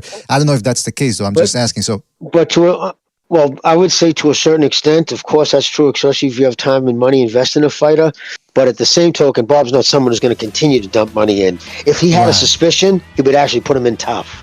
I'm not going to. I mean, I've put millions of dollars into this kid already. You know what I mean? He's got that kid's a full-time boxer who's paying for his lifestyle. Bob is. Mm-hmm. So they wouldn't just keep carrying him on for years. I think that's the reason why they put him in there against some guys. Like they're stepping up the competition in the wins and losses. So I think other promoters definitely, that was Al Heyman's way. And it showed the reason why when his guys hit to a certain point, they get blown up. But yeah, I think Bob wouldn't do that for this long. Wouldn't waste his time with one fighter like that. Open the Gate says money, Zayas. Yeah, no, you're right, man. They know what they're doing over there. Open the Gate says Zayas looks like John Leguizamo. I don't think he does a lot, though. I mean, hold on, let me see. Nah, he doesn't look like John Leguizamo. Well, in this picture, he's scowling because he's throwing a punch. So, well, a little bit, just a little bit. He made a good movie about boxing. John Leguizamo was pretty good. I forgot the name. I watched it a long time ago. It wasn't that good. I don't remember. I mean, I watched it when it came out in 2004, so maybe my memory's sketchy on it. But yeah, it was an HBO movie. I remember the one you're talking about. I also want to forget the other movie John Leguizamo made, The Pest, which is considered one of the worst, one of the most annoying movies ever. We've talked about that on the Discord before as well. Hey, listen, we got a phone call here. The phone lines are open, so call in, give us your thoughts on the fight, everything that transpired last night. And yes, I will continue to use the word transpire. I don't know why I like it. Let's go to the phone call here. Let's go to 442. 442, you're on the air. 442, what's on your mind? Yeah. So I think we can't put Shakur Stevenson and Devin Haney in the same sentence anymore. Like, Haney's temperament is he wants to get his get back. You seen that in the Lomachenko fight. Lomachenko was just fucking him up, but he was like walking at him or at mid range. He throws. He's not Shakur Stevenson. Shakur Stevenson is like running away from shorter fighters. Devin Haney is coming at people. He just doesn't have the attributes, but he really has like the championship spirit, in my opinion. Well, let me ask you this, caller. Two questions, because we got a lot to get to here.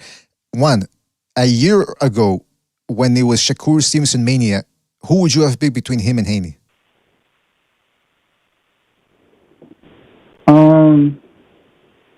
Well, I just think Shakur looks faster, but and like Devin Haney was like been at that weight class for 7 years professionally, and I don't know how long, like in general. So I don't think it's like it was very healthy. So, okay. So my second question, caller. My second question, then, who would you pick now between Haney and Stevenson? Haney, because Haney will come at him. Interesting. Now, do you think Stevenson would fight off the back foot, or do you think they would both hold the center of the ring? Or try to? I think Shakur would try to, but I think Shakur is scared. He fights scared. Interesting. He doesn't fight scared. Haney fights determined. And I feel like steel sharpens steel. He's been only taking the biggest challenges, grinding it out with people. And if he's getting the best of those, if he looks bad or whatever, but he is like grinding it out and still striking steel, in my opinion. Hey, man, we'll see what happens. Unfortunately, caller, I don't see that fight happening anytime soon. But it's at least it's interesting to talk about it. That's for sure. Can I say like one more thing? I guess. Absolutely. Yes. Like, I think it's funny that like I don't know if they dust him, but it's a weird situation where like Ryan Garcia could have been his mandatory. And he fought Jojo Diaz in that little tournament, and he got anxiety. Shakur could have fought Devin Haney in Dubai, I think, for the same percentage he got against Cambosos, and he didn't take that fight. Tank is nowhere near telling Haney to make that fight at all. It's like weird. Like he's like the guy to beat. Him and Tio are like the guys to beat, but no one of those people in that class are really trying to fight them at all. You know who I blame for that? Stevenson's girlfriend. He should have gotten himself a girlfriend like Errol Spence, who would have asked him, "You want to go to Dubai, baby?" Because I don't think he was asked that question enough. I think if they would have asked him straight up, he would have said, "Fuck yeah." But anyway, man, we got to move on here. Anything else you want to say before we move on?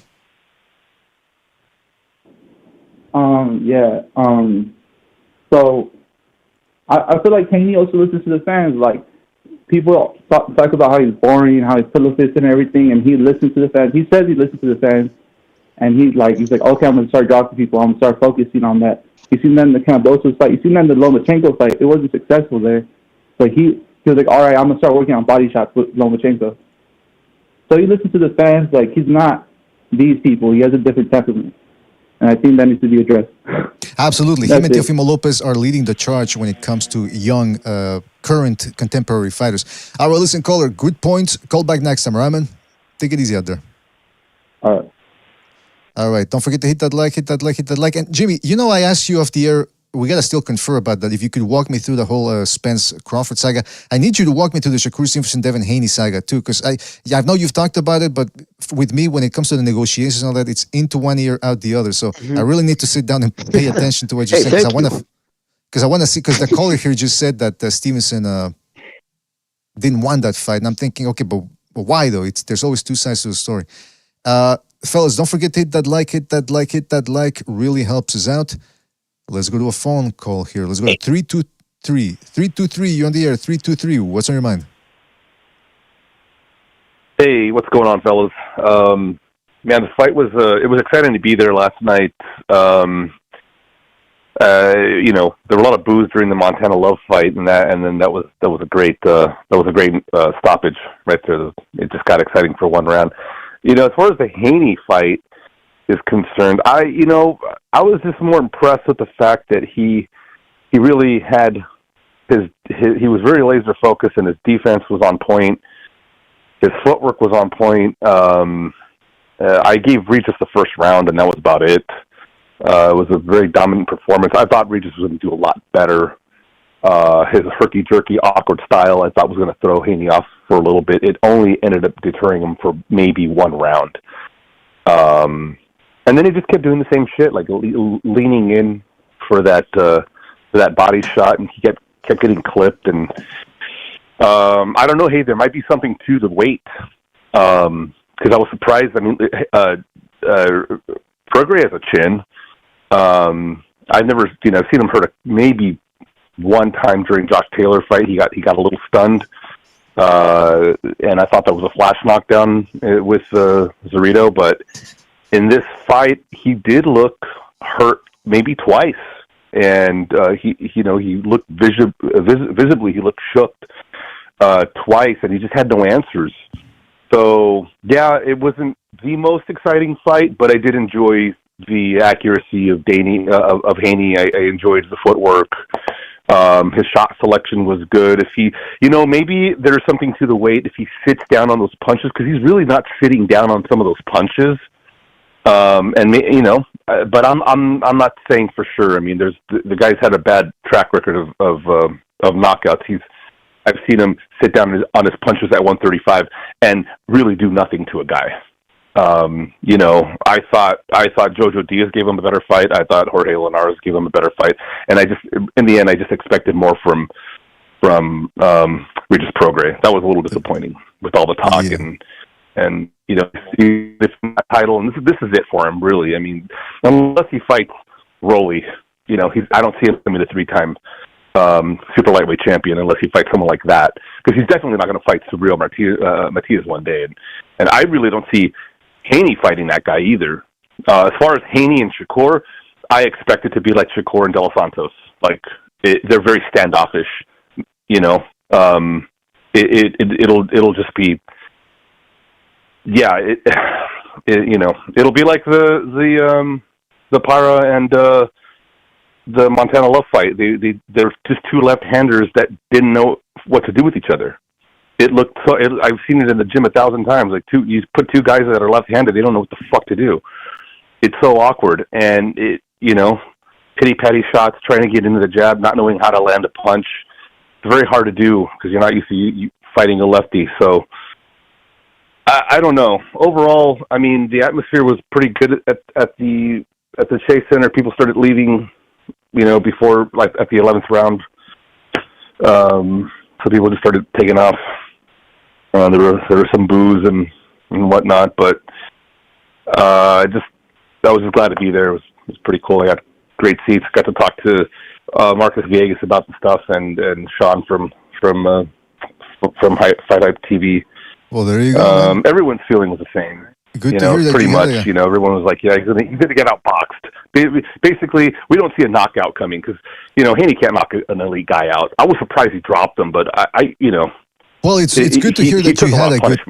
It's good to hear that you had a good time there. It's good to also to have eyes and ears on the floor. We always have our contacts all over because we got sleeper cells at the boxing fights giving us the update. So shout out to you, Don Madrazos. I hope you enjoyed yourself last night. Thank you for your call, and call back next time, right, man? Take it easy out there. Hey, take care, you guys. Have a good one. See you. You too, man. Don't forget to hit that like, fellas. Hit that like, hit that like, hit that like. The phone lines are open, and if you hit the like, we will continue to be here for a little bit more. Let's go to another phone call here. Let's go to 832. 832, you're on the air. 832, what's on your mind? What's up, BDA? This is a straight jiu-jitsu. And listen, I'm gonna be honest. I was impressed by Haney. I think that was a great performance by him. Shit. I mean, I had Regis going into the fight, but Did you? bro, he couldn't get nothing going for himself. He couldn't really do anything significant. And Haney just was too slick, too defensive, too smart, and he did his thing, man. I can't take nothing away from him. He won every single round. It is what it is, bro. All right, now I guess the question then becomes, who do you want to see him fight next? I would like to see him fight Subriel Matias. For sure. I think if he does that, he'll cement himself as a real risk taker, someone who's trying to build legacy, and yeah, that's the fight to make at 140. If not, but honestly, I have a feeling he wants to go to 147 and beat Mario Barrios for like a vacant title or some shit, bro. I don't know why I get that feeling. I don't want that, because I think that's. I mean, technically it would be legacy, but it's not like the legacy.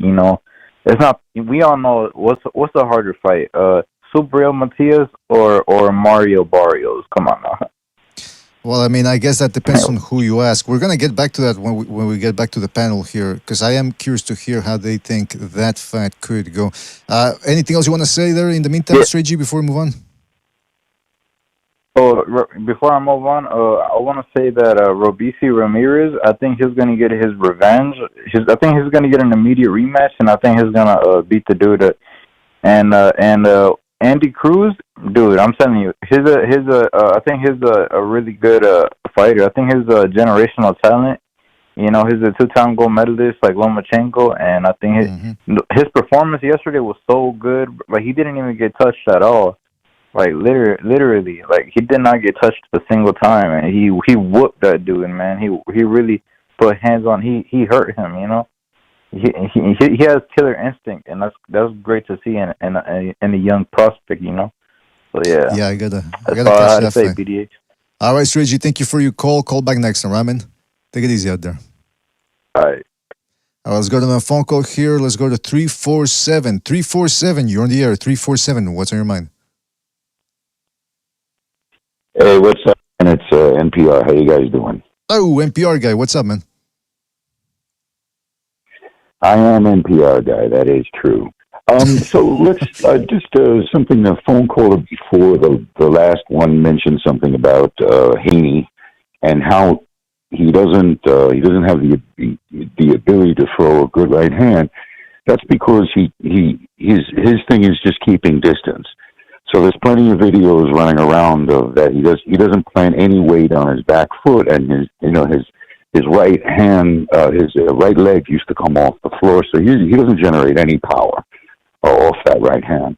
The reason the knockdown happened was a timing thing, but a little extra power was added, and I'd like to explain how that basically went. So Haney, for the whole beginning of his career until the Loma fight, he was just so confused in that fight. He didn't know what to do. But in his entire career, he's been what I would call like a two-sequence fighter. You jab and you grab, or you jab, you throw 1-2, and you get out and you run away. Or you stop the sequence. So you have a contact sequence and you break the contact, and then you stop the sequence. So last night he added the third element. And that's actually a good thing.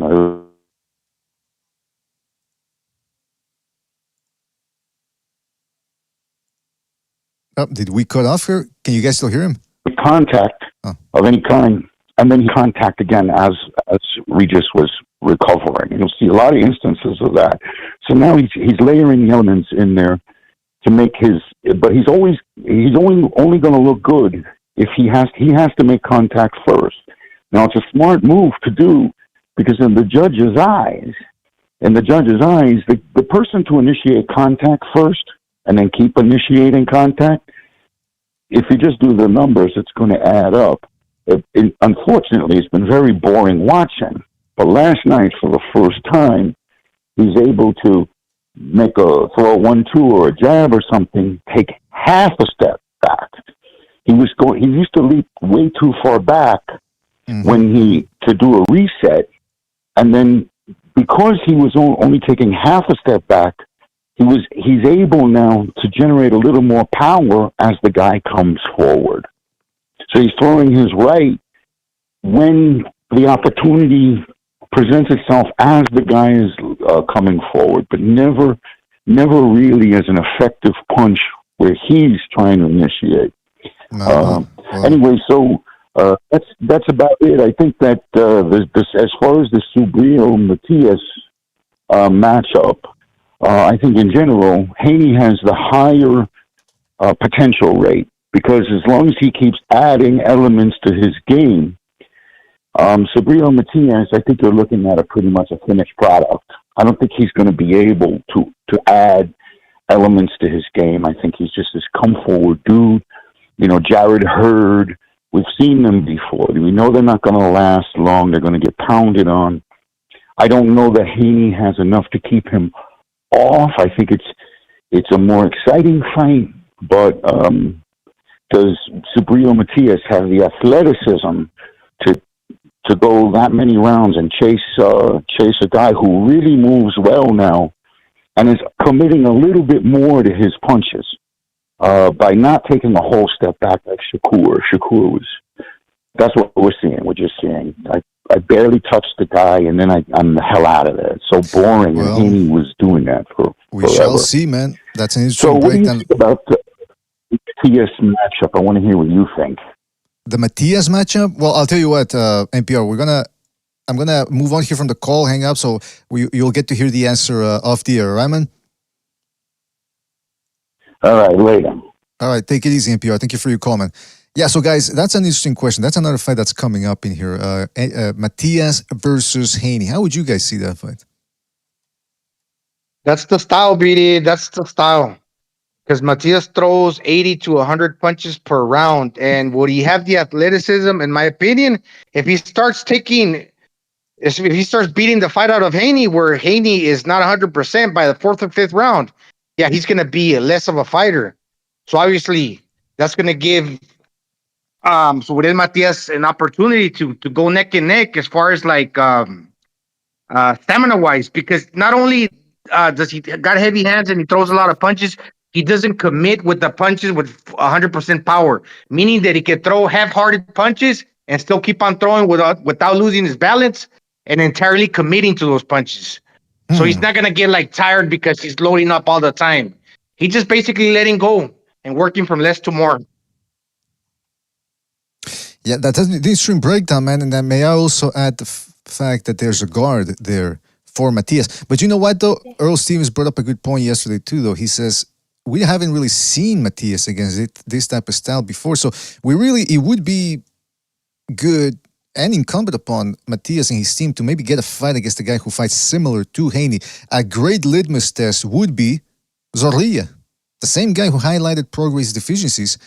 I think that would be an excellent fight for Matias to see if indeed he can use that high guard to cut down the ring, pressure his opponent, and actually break him down. Because so far he's fought guys from Central Asia and Eastern Europe, and they don't move that much. I don't know, for some reason they're not like Zorrilla. I think Zorrilla is more proven at this point, so I think that would be a good litmus test. What do you guys think? Well, for Matisse going for, yes, you made a good point there. That would be an excellent litmus test. But with this kid, like Gonzalo said, throws a lot of punches. He's the type of guy who doesn't let you get comfortable. The reason why Haney was able to do things last night, set back on his punches a little more sharpshoot, because he was in there, a kid had cement feet. So he was, you know what I mean? It wasn't, you know what I mean? Like he wasn't fighting someone Lomachenko knows how to come at him at an angle and punch between his punches. So with when it comes down to this, Haney isn't as good. He's one of those guys, once he gets into a rhythm, forget it. If he gets into his game and his rhythm, you can have a tough out, once he starts feeling it. So Matisse could get on him early, start throwing a lot of punches, and because he hits so hard, that would definitely, you always fight somebody who cracks, like legitimately cracks, different than you fight anybody else. Because Prograis might punch almost as hard as Matisse, but it's not coming as quick. It's not coming as accurate, with better balance and whatnot. So it's different. You're not going to see it coming as easy. Prograis punches you just see coming. But yes, and right now going into that fight, geez, I'd probably pick Matisse right now. Whoa. I think he hits that hard. I wouldn't. Just because I don't think Matthias, he can get outworked. He can be put in a shell. And against lesser fighters, he's able to break him down. And I'm not jumping on board a Haney wagon at all, but he's always going to put himself in position. One, if he even takes that fight, let me stress that first. Two, if he does, it's going to be because he knows that he's going to be able to put Matthias in his shell and not have to worry about if he clinches too much. And so the odds are all going to be in his favor. It's going to be stacked in his favor. And whether it's impressive or not doesn't matter. It matters if he wins. Like I said about Shakur Stevens and Boo Boo. When did they look good when I retire? They don't care if they're impressive. If they win and they have an O and they're rich, they're impressive to them.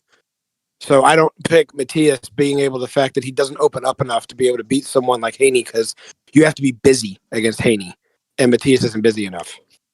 No, he's one of the more busy fighters. Maybe you got the wrong guy. No disrespect, Chief. He throws 80 punches per round. He throws like 1,000 punches per fight, 12 rounds.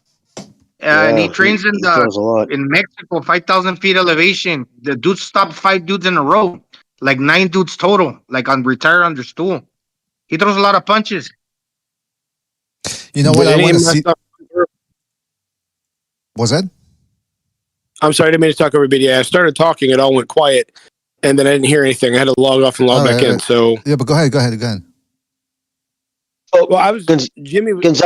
Gonzalo, I think maybe Gonzalo made a point. Maybe you might have the wrong fighter, dude, because Matisse throws 80, 90 punches a round. But he also has the high guard and gets trapped very easily. This last fight was an example of that, even though he eventually walked the guy down, but he's not as active as Haney is. So I don't know. No, he throws more punches than Haney. He's more active than Haney. Absolutely. Let me watch him some more. He throws a lot of punches, and his power's for real. So because of that, when you throw that many punches and your power's for real, I don't know. I think that could be Haney's kryptonite. If you're sweating Lomachenko's power, and that's what kept him from really ever getting comfortable, you're gonna sweat Matisse's power.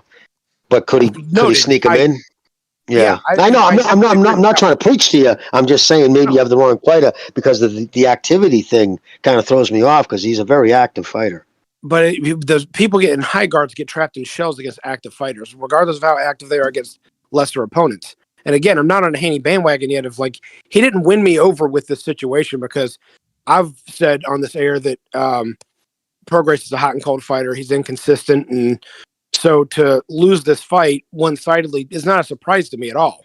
And he's 34, so he's on the wrong side of 30. So all these things I said before don't. Who was your prediction?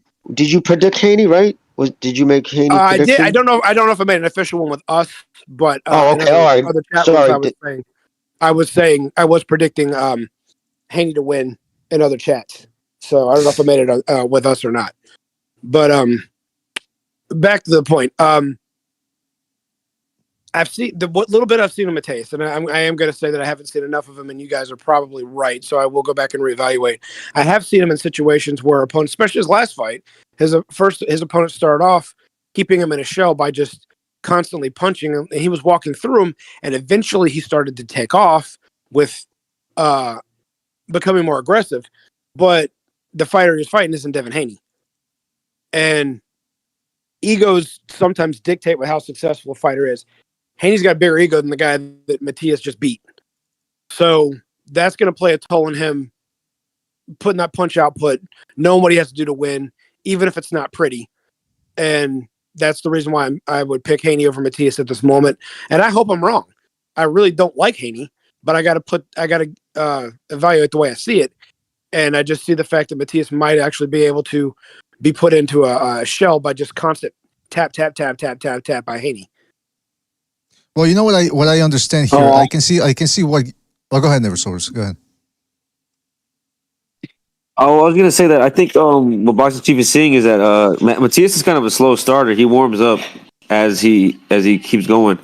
You know, he lets guys kind of swing on him. I think he likes to test their power a little bit, and then he knows once they don't have anything for him, he's just gonna walk through them, and that's how he makes him. You know, he makes him tap out. So I do think that the lack of power for Haney, even though he made Regis, look like a fool, he wasn't really hurting him. You know what I'm saying? I don't even think he hurt him with the knockdown.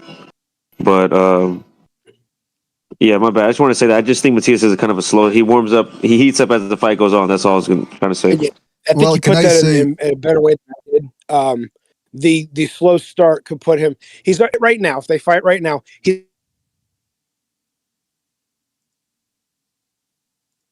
going to force down our throats is Haney. So if he's going to be 5 rounds down starting the fight anyway. So if he starts 3 rounds to get going, then technically speaking, he's going to need to play catch up more than just those 3 rounds. So that's why. Here's the thing, Chief. Yeah. Sorry. Here's the thing that the last 5 opponents haven't made it out of their stool. They retire on the stool. So the judges, the scorecards, they're not even in play. I mean, the dude's beating these dudes. He's killed the dude. He killed the dude about 5 fights ago. Allow me to say this. I hear what you're saying. Allow me to say this. I understand both points, though. And yeah, I don't quite know who to pick because again, I haven't seen Matias. Matias did fight Jambalaya. Sorry, because I don't want to butcher the guy's name, so I'm just gonna call him Jambalaya, a Kazakh guy who hits very stiff puncher, southpaw, can box from the outside, and has a very good heavy left hand. And Matias took those shots. I think he was even hurt in that one, but he just kept walking the guy down. Yeah, Matias is very active. That being said, he needs to get on the inside to let his volleys go. And I sort of understand what Chief is saying, where he says that Haney could potentially keep him shelled up. But again, the flip side of that coin is that Matias has walked down punches before. And they're not just punchers who are rudimentary, primitive guys. They're guys from Eastern Europe and Central Asia who have a good amateur background, who understand how to control distance. And Matias eventually breaks through. And see, that's the thing, though. He has a guard. When you're pressing somebody, you have a guard. Look, Jojo Diaz did it. He walked past a lot of Haney's shots and was able to make his way on the inside. So I think Matias could do something similar. I know he's not Jojo Diaz. They're different fighters. But I don't think that fight happens, man, because Matias is a very dangerous guy, man. If he walks his way inside, most guys can't handle the heat on the inside. And Haney, I think he can handle his own on the inside against some guys. I just don't think that would be Subil Matias. So I don't see that fight happening. I'm with you. He said last night, biggest fights possible, but he stressed at the very end of his speech, the most money. And Matias isn't going to bring him the payday he's going to want because he needs a dance partner, regardless of what he thinks of his selling ability. And so the juices, and somebody from his camp mentioned the fact, juice worth the squeeze. The juice will not be worth the squeeze in that situation of put your body through that much without being able to make sure you're getting your guarantees of how much money he's going to want out of all this. So I'm with you. I don't think that fight's going to happen. If it does, mark my words that even if I'm wrong on who wins, Haney's game plan is going to be, I'm going to try and be so busy that he can't walk me down. I'll be so busy punching when he'll keep his guard up so much that I'll outwork him. That'll be the mentality. Whether he does it or not remains to be seen. All right, now I got to say this. Yeah, but usually to me, it's the other way around. Sorry, because the one that throws a lot of punches and he's not even throwing them with full power, that's keeping you shelled up. You know how the saying goes, a good offense is a good defense. So yeah, Subriel Matias is there to be hit, but when he's throwing a lot of punches, he's keeping the opponents shelling up. So I think the worst style for us, Uriel, would be like a power puncher that would really like hurt him and get him a thinking, or like more specifically knock him down or knock him out. You know what, Gonzalo? That's a great point. Let me just say, let me say this before we go to the phone calls, because you made a great point. When Prograis was coming forward, he was doing so without a guard, no jabs, no feints, his weight on the front foot tilting forward. So the body equilibrium plays into your subconscious too. So every time he would try to do something and Haney would plant that jab in his face or get a good straight right in there, he would freeze Prograis, and then Haney would move around him and force Prograis to reset. Matias, on the other hand, like I said, he has that guard. So in other words, what I'm saying is Prograis was reacting to what Haney was doing, but what if Matias, with his high guard and he knows how to work his way on the inside, actually keeps Haney reacting to what he does as well? You know, the flip side to that coin. So that's a very good point there, the way Gonzalo worded it. That's what I was trying to say earlier too in my diatribe. But hey, listen, we got to go to another phone call here, but I see we only got 130 likes. Get it to up to 150. get up to 150, or otherwise after this phone call, we're taking that long station break, meaning we're out of here. Let's go to the phone call. 301, you're on the air. 301, what's on your mind? What's up, BDA and rest of panel? How are you guys doing this Sunday? We are doing fantastic. So yeah, I think I'll start off by giving Haney his due.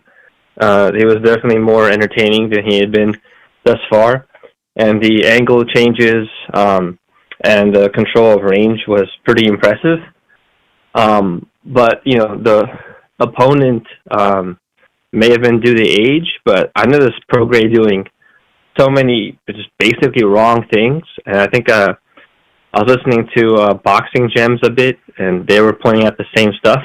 Like I noticed whenever Haney would start pivoting to his left, you'd see Prograis like doing the same thing. Like he would step to his left, thereby like allowing him to reset, in an open stance.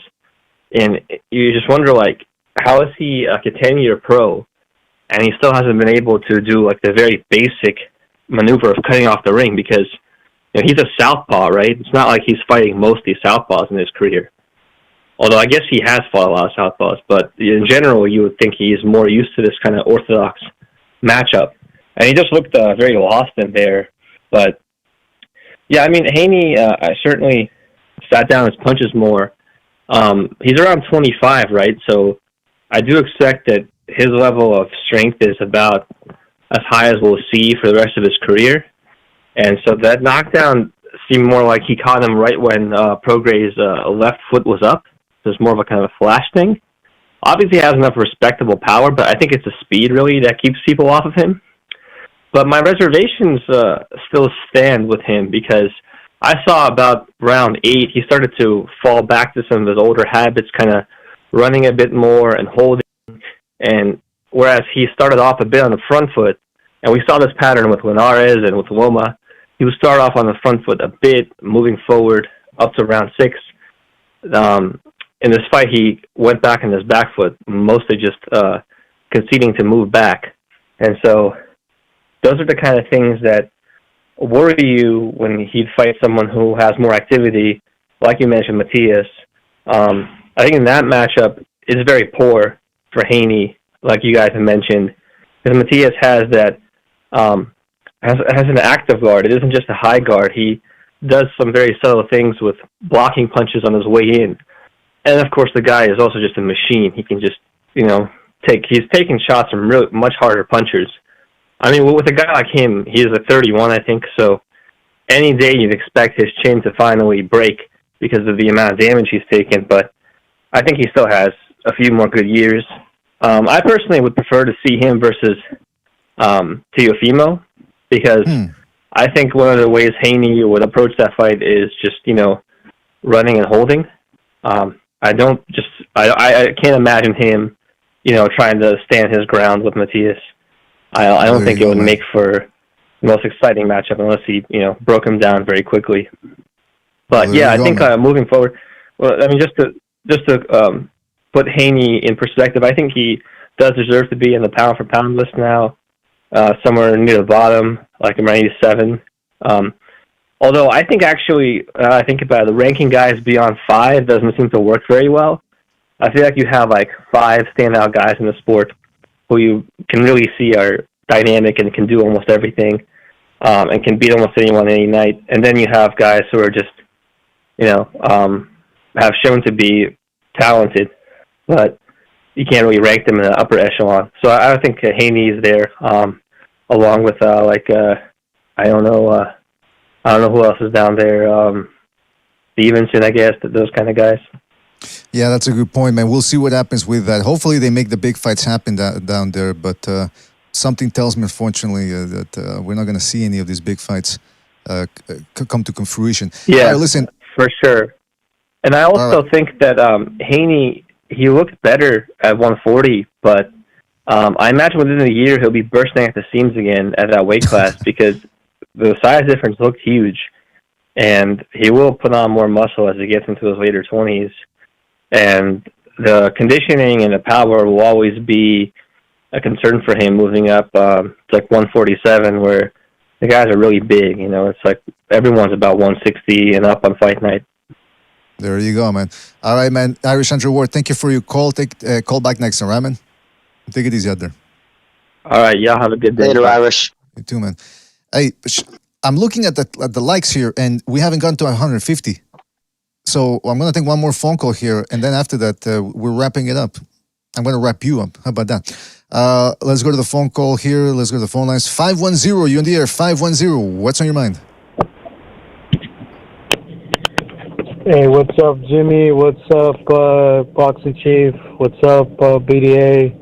What's up, Booty In Juice? spite of what has occurred or these past interactions that I've had, I'm obligated to legally say fuck Canelo and fuck the Canelitas. Anyways, I just want to say this about the fight. It was a dog shit fight. I didn't like the outcome. Obviously, I wanted Devin Haney to lose. I don't really consider him even pound for pound. I think that's like reaching his skill. I mean, he has skills, but he's an average, ass-style boxer. I mean, I don't know why. I mean, moving forward, I'm not going to watch his fights. I don't care about his fights, whether or not you cover them or whatever. Fuck Regis, Prograis too. The thing that I disliked about the whole situation was he was obviously at a disadvantage. I wonder whatever happened to boxers just being proactive and fighting with a sense of urgency. Because aside from the top echelon of boxing, the majority of fighters now, no matter what the weight class, no matter what, like they just don't, they got to throw caution to the wind. So that would be my own objective critique about Prograis. Mm-hmm. The guy, he had to make something happen, and if you don't make something happen, then you'll why show up to fight? That's what I don't get. Why do a lot of these fighters do that? Even with Lomachenko, when he lost to Haney, in my mind, he lost a lot of he lost some credit. Given that he gave the last later rounds to Haney, so he lost some star power in my mind just for doing that. So again, you guys have to they need to fight with a sense of urgency, man. Wake the fuck up, I wish I could do the JDA voice, but like seriously, man, like I don't know what the fuck they're doing, but I don't want to make it about me, so I'm gonna go ahead and leave you with that, man. Hey, hold on, Booty Juice, hold on, before you go. Would it be fair to say now I gotta go, dude. Make it quick. Real quick. Go. Would it be fair to say that Canelo and Haney now are on your shit list? They've always been on my shit list. That's never, I mean, I know even people, for whatever reason, have selective hearing, but he's always been, I never thought of it. I give him some credit. Obviously, he has natural talent and skills, but if I can make a prediction, I think he's going to fight the same way he's been fighting since he began boxing, and that's not... I'm not Nostradamus for saying that. I mean, it's a set style. He's obviously has a weight advantage. Again, I mean, if you want to ask me who do I think is better, I'd probably say, gun to my head, Canelo in that list, but he's still in the shit list. I have Rolly Romero there. I have Ryan Garcia there. I have plenty of fighters there, but there you go. For sure, I never thought much of their skills, but people are going to watch this fight, so I don't know. As long as you don't have us on your shit list, I can sleep well at night. That's all I'll say about that. Well, listen, Booty Juice, thank you for your call and the call back next time, We're going to let you go. Yeah, fuck Canelo, yeah. Oh, all right. Take it easy. Hey, on a Sunday, that type of language. You keep it on, bro. Hey, by the way, I said get us to 150 after the phone call. Otherwise, we're getting out of here. It stayed at the same rate. So people are obviously trying to screw with us, saying, hey, no, BD, we're not going to do what you tell us. All right, fine, we're going to leave. That's it. We've been off here for 2 hours. It's time to wrap it up. I want to take more phone calls and talk a little bit more, but people just don't want to do it, man. People don't want to cooperate. They don't want to help us help you. Or help us help them, rather. So I guess we're going to wrap it up. So, hey, Never Souls, before we do that, let me just ask you this. Fuck these savages. Oh, the language. Solvers. Regis Prograis before the fight said, I am going to go in there with skills. I'm not going to go in there Mexican style. I'm going to go in there with skills. Joe, can you guys hear me, by the way? I think I'm cutting off here. Yeah, these guys can hear me, man. I can hear you. Oh, okay. Sorry, my connection, it says here my connection with you guys is a little compromised. Sobers, he said, I'm not going to go in there Mexican style. I'm actually going to go in there with skills. Jojo Diaz, smaller guy than Prograis, less firepower. he gave Haney a much tougher fight with the Mexican style. Should Prograis have worked on the Mexican style before the fight?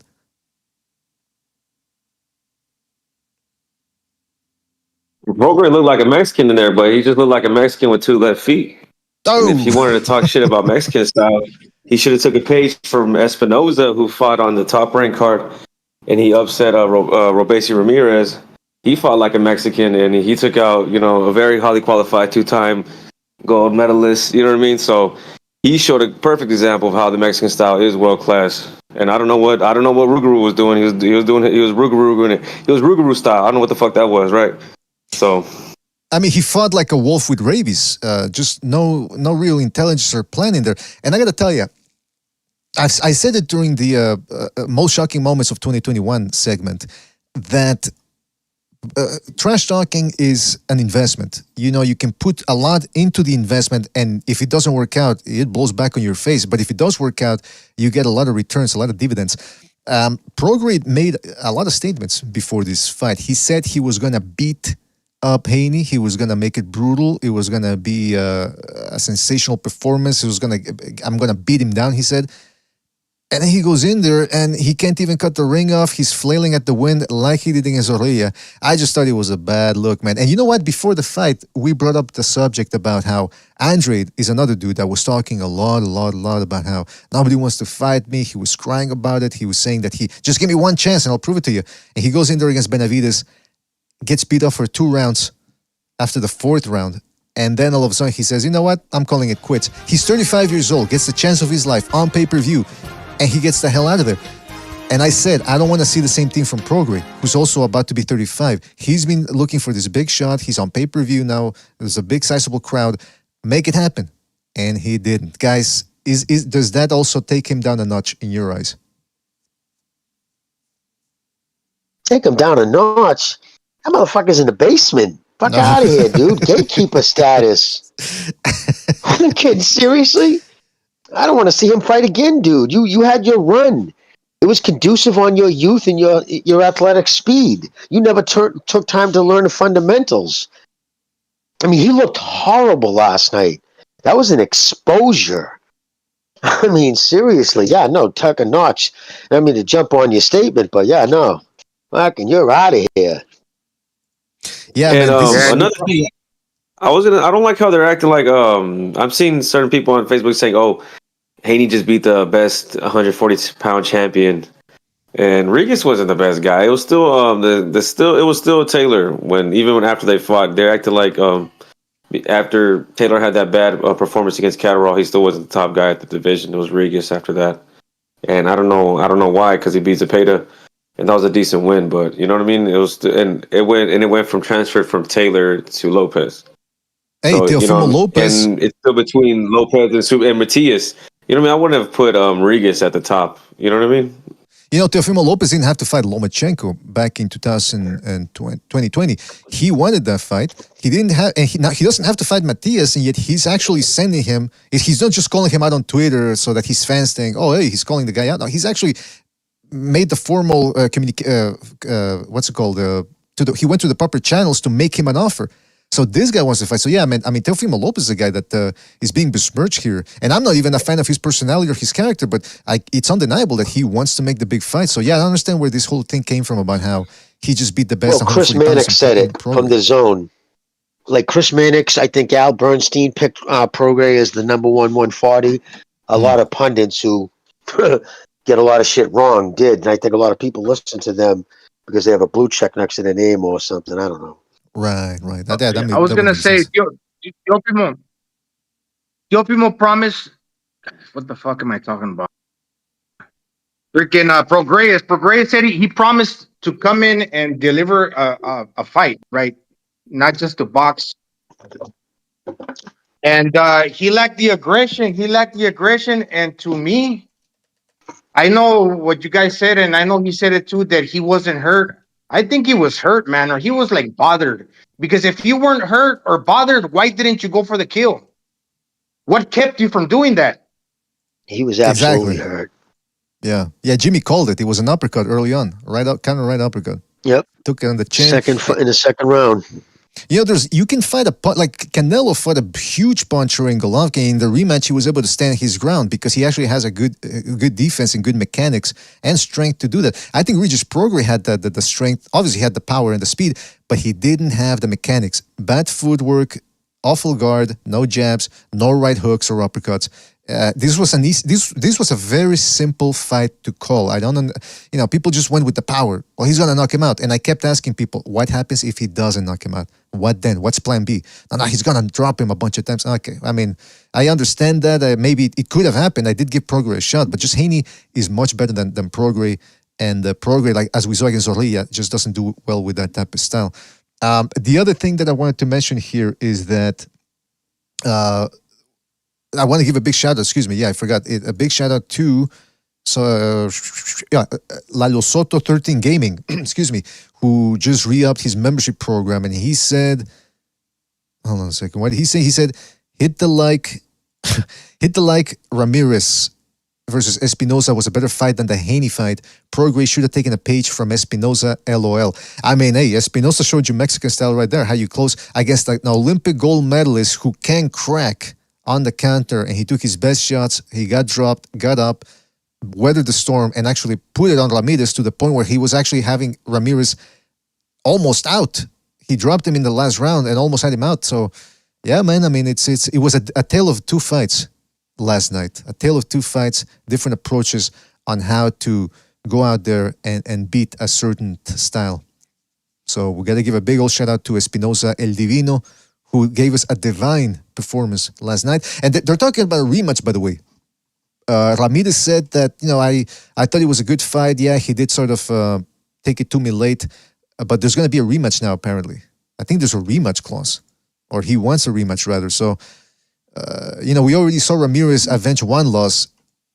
Does he have the ability to make the changes and improve better than Espinoza could in a rematch? I know it's a speculative question. Maybe. But... You know what the thing about El Divino Espinoza? Okay, so Robeisio Ramirez was a gold medalist, and he's probably like fought all over the world. And I don't know his record, but many, many fights, right? But how many times has he fought a dude that's 6'1" for 126 pounds? Yeah. Probably never. But I mean.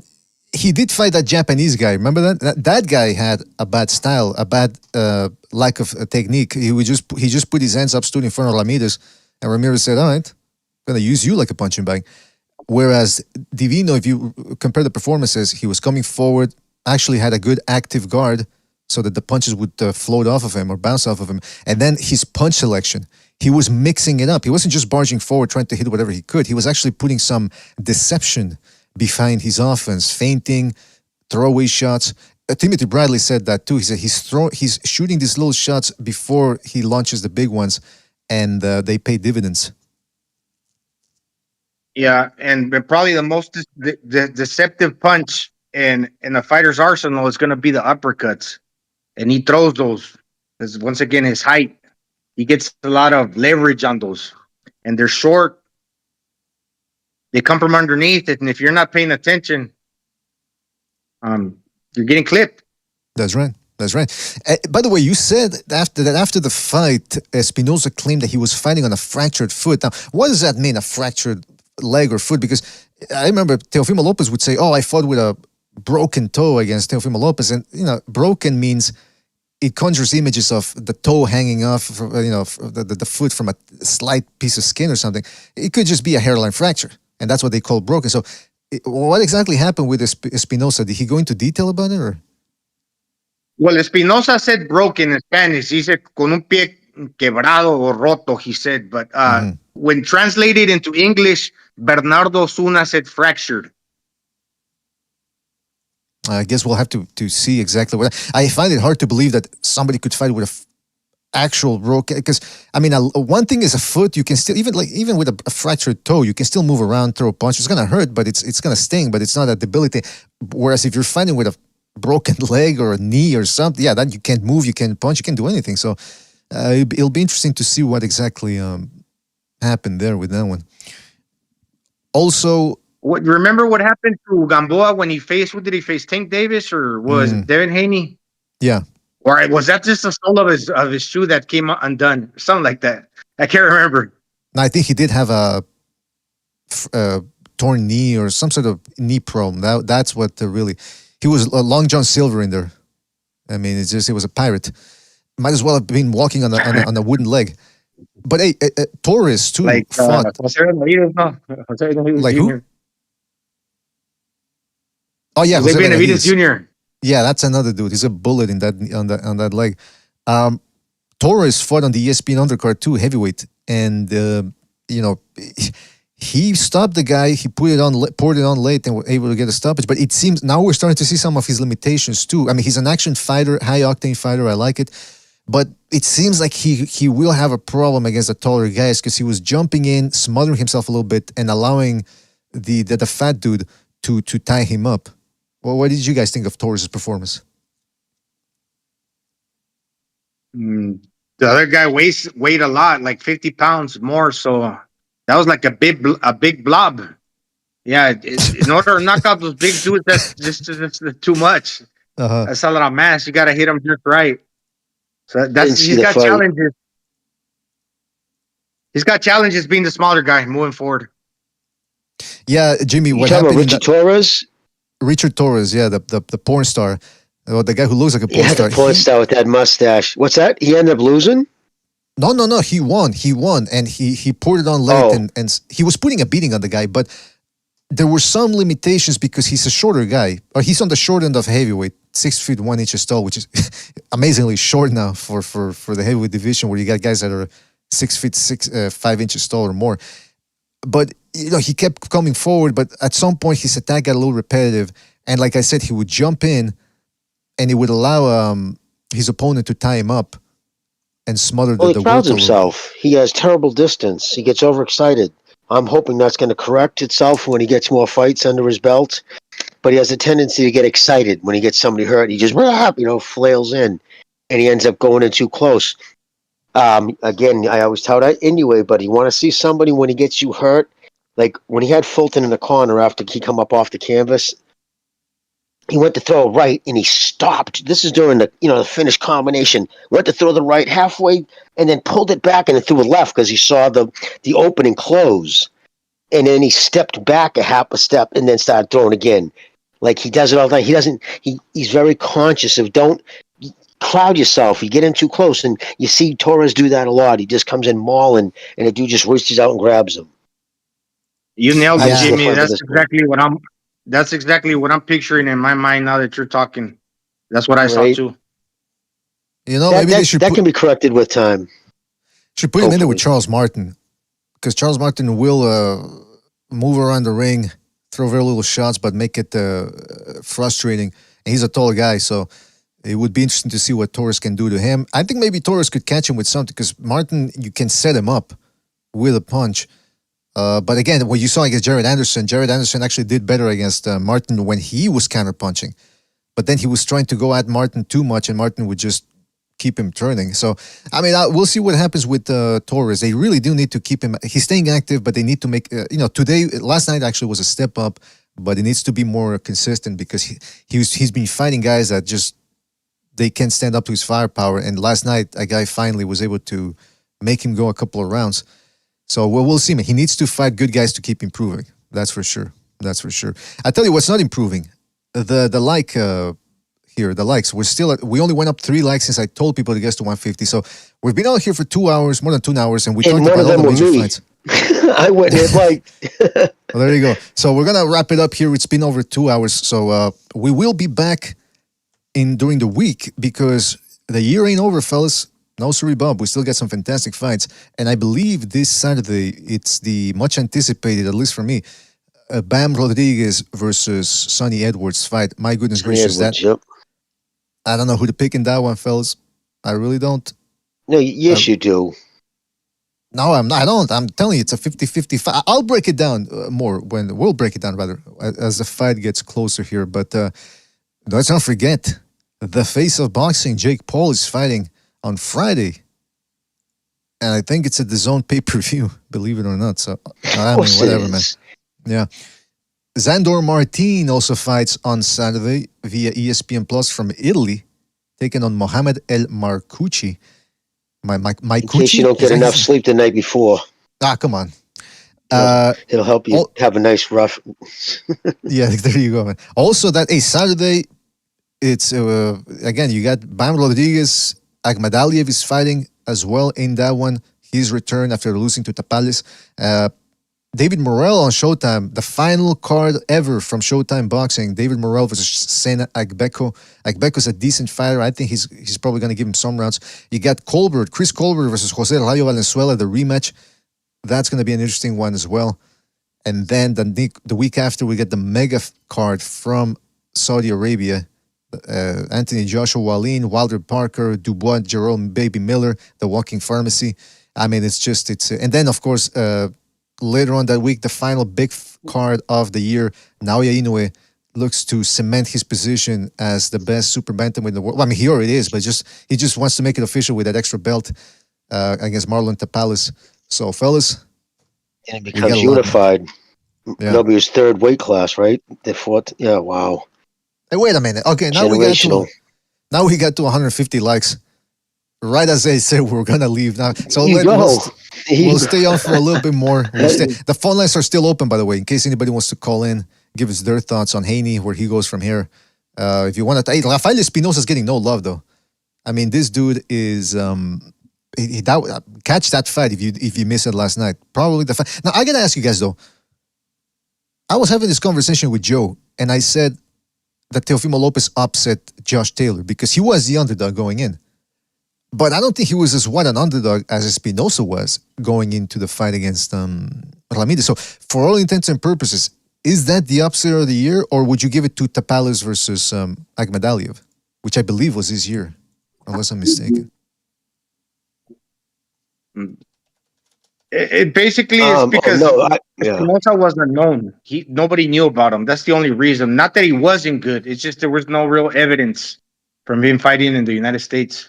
No question. It's last night was a bigger upset. You're talking about a two-time Olympic gold medalist. You know, and look some of the amateur scalps he has under his belt. So, yeah, without a doubt. And this kid come from out of nowhere and took him out and beat him. So I agree. That's the upset of the year. I don't know if Ramirez that one anyway. I think Ramirez was a one-time. Oh no, excuse me. You're right. Excuse me. Yeah, two-time Olympic. Whoa, I didn't know that. I thought he was one.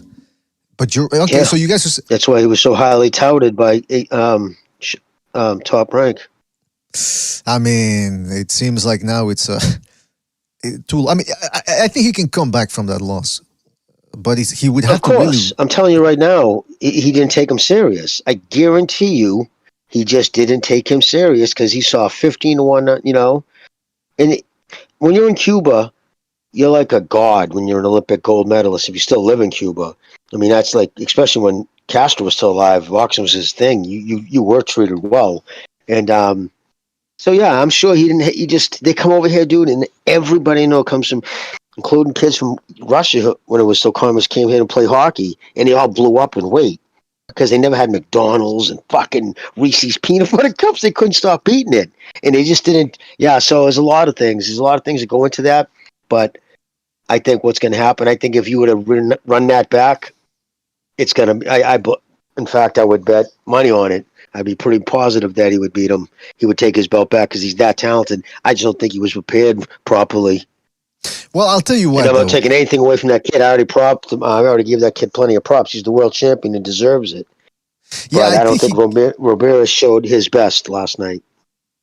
Yeah, I think he can make adjustments because he has the superior hand speed and he does hit hard. But last night it wasn't anything that we hadn't seen. It wasn't new flaws. It was the same thing against Isaac Dogbo. He stunned him early. And then after a while, he just runs out of ideas, it seems. He's like, all right, if I stunned him once, I can probably get to him again later. And he becomes a little bit, he becomes inactive. And the fight was there for Dogbo, but that's what I'm saying. So I at this point, I don't even know if it's a work ethic thing. I think that's just how he's programmed. That's how he's wired to fight, to fight in spots. And you know what happened too? Yeah, and then plus he started headhunting a lot. He started headhunting too much. And I just think that the height again, once again, 6'1", and the uppercuts, they're just a problem. I saw in the fifth round, it was funny because that one girl that narrates with the Jamal Herring, like when they landed the punch, it's like, oh, he picked them off his feet. And you could tell, dude, that the dude, when he landed that uppercut, he kind of like raised his feet off the ground. It was kind of crazy. Yeah, man. I mean, those uppercuts. And, you know, Earl Stevens said that he fought like David Benavidez, Espinoza did. Not quite, obviously, because Benavidez is more straight up. He fights like a mummy. But it's a similar approach. Is, hey, I'm going to get mine. He didn't want to leave it up. I mean, that 12th round was one of the best things that could have happened to him. Just, hey, try to get the guy out of there. And he got his legs back by dropping Ramirez. Ramirez just has to, I mean, I think he would do well to go to the body in the rematch, which, he, like Gonzalo said, he was headhunting. And the other thing is, when Ramirez did something, Espinosa did something very smart. He would let Ramirez try to explode, and he would duck and weave under the shots. And then he knew, okay, now it's my turn to turn it up. Because now Ramirez has to get back on the shell and recoup his energy. And he said that now's my time to work. And he would break through Ramirez's guard. I mean, that guard is all nice and well if you can block shots, but once the guy starts breaking it while you're resting, I mean, that's gotta suck right there too, man. That's gotta be depressing and annoying, to say the least.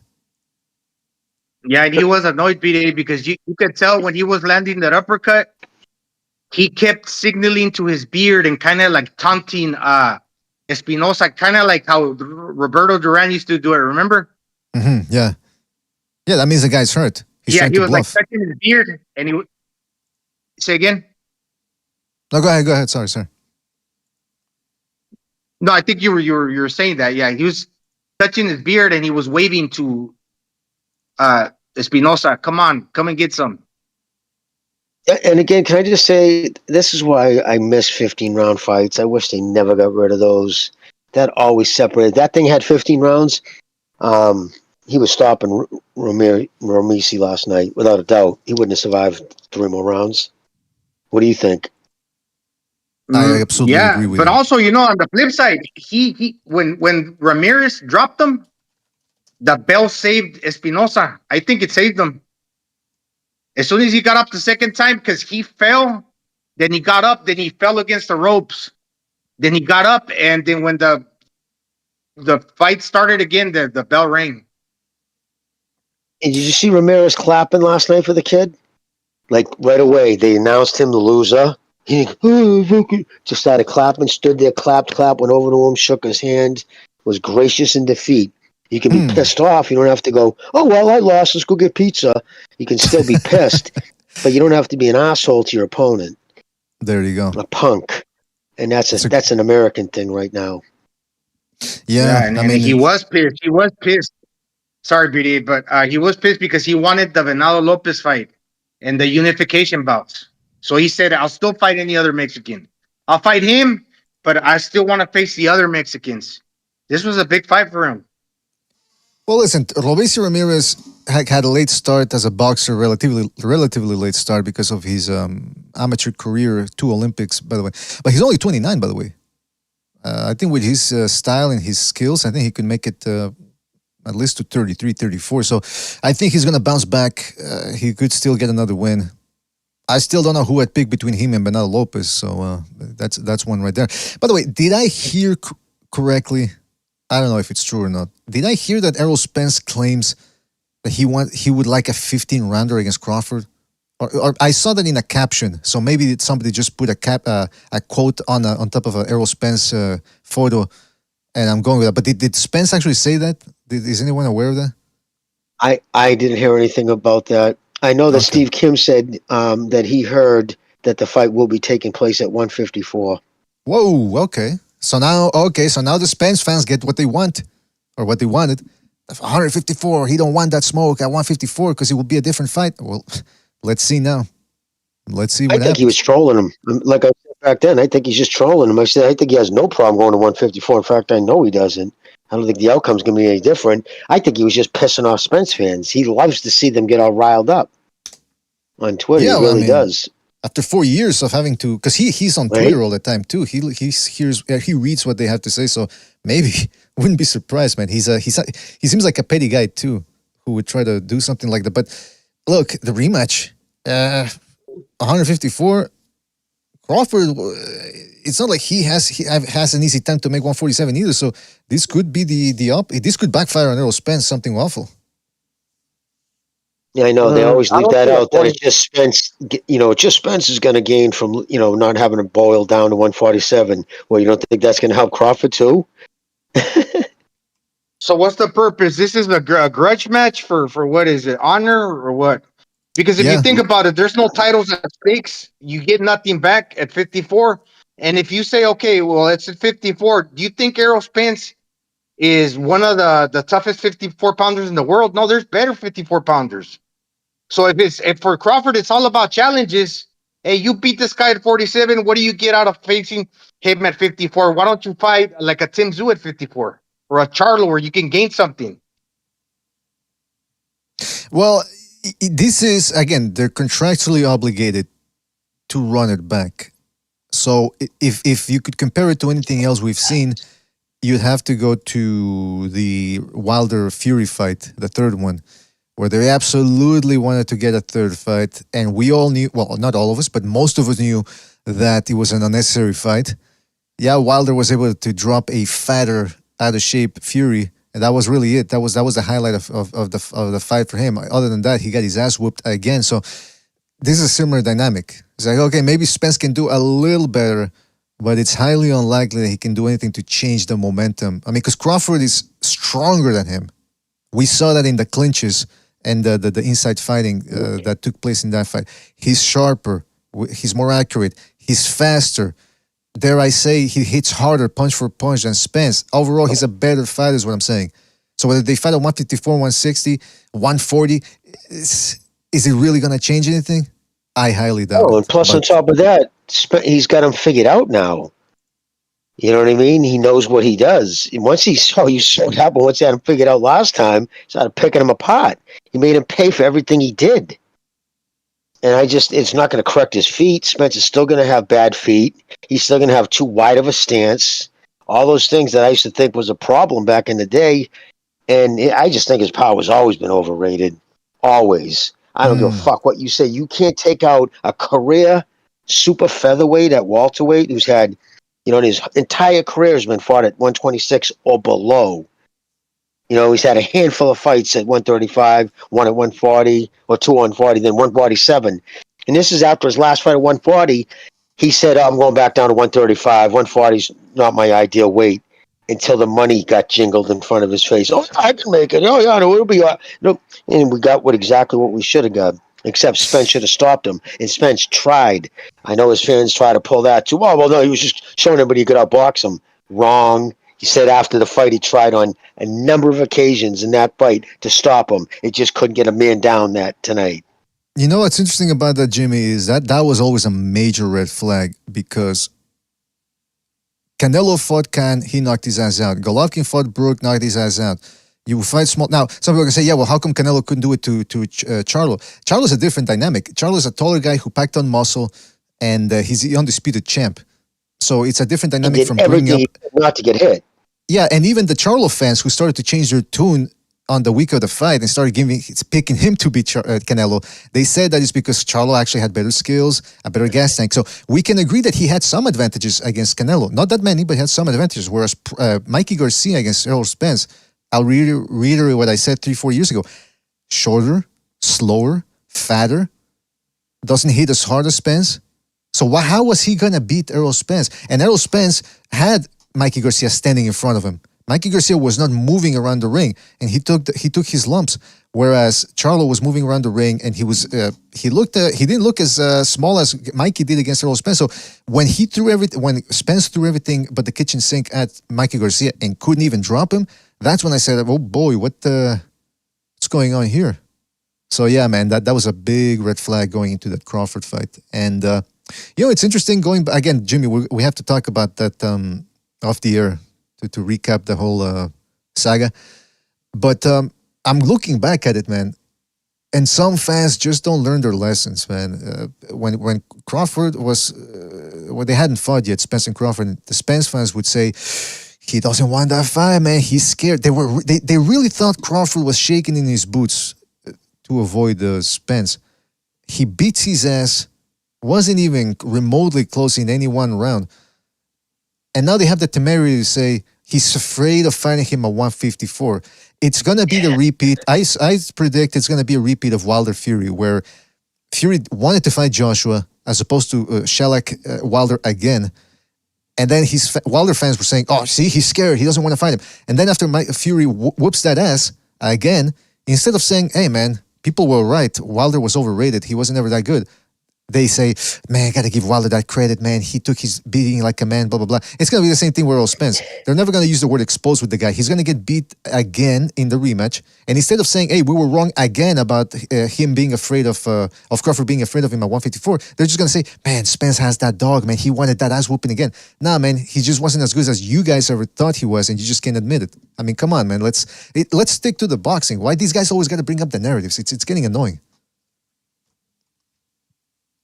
Yeah, and it's not just the weight; it's everything that we as boxing fans know. It's like the perfect storm. Like everything that could go wrong went wrong. It's a slew of things. Not only the weight, training in the Texas heat. He's probably his punch resistance isn't there no more, and still comes forward like if he were a pressure fighter. He's still fighting like he's fucking Gennady Golovkin.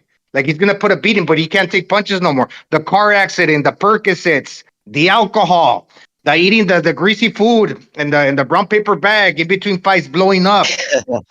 All that shit. Everything that could go wrong with somebody, a boxer, he did. You know what? I guess it bears repeating here, Gonzalo, everything you said, because some people could say, oh, those are excuses. First of all, whatever you want to call them doesn't change the fact that that's what happened with Earl Spence. And then on top of that, as if things couldn't get worse for Spence with his awful lifestyle, which is, again, it's all on him. That's his fault. Then on top of that, he's fighting a guy that's just better than him.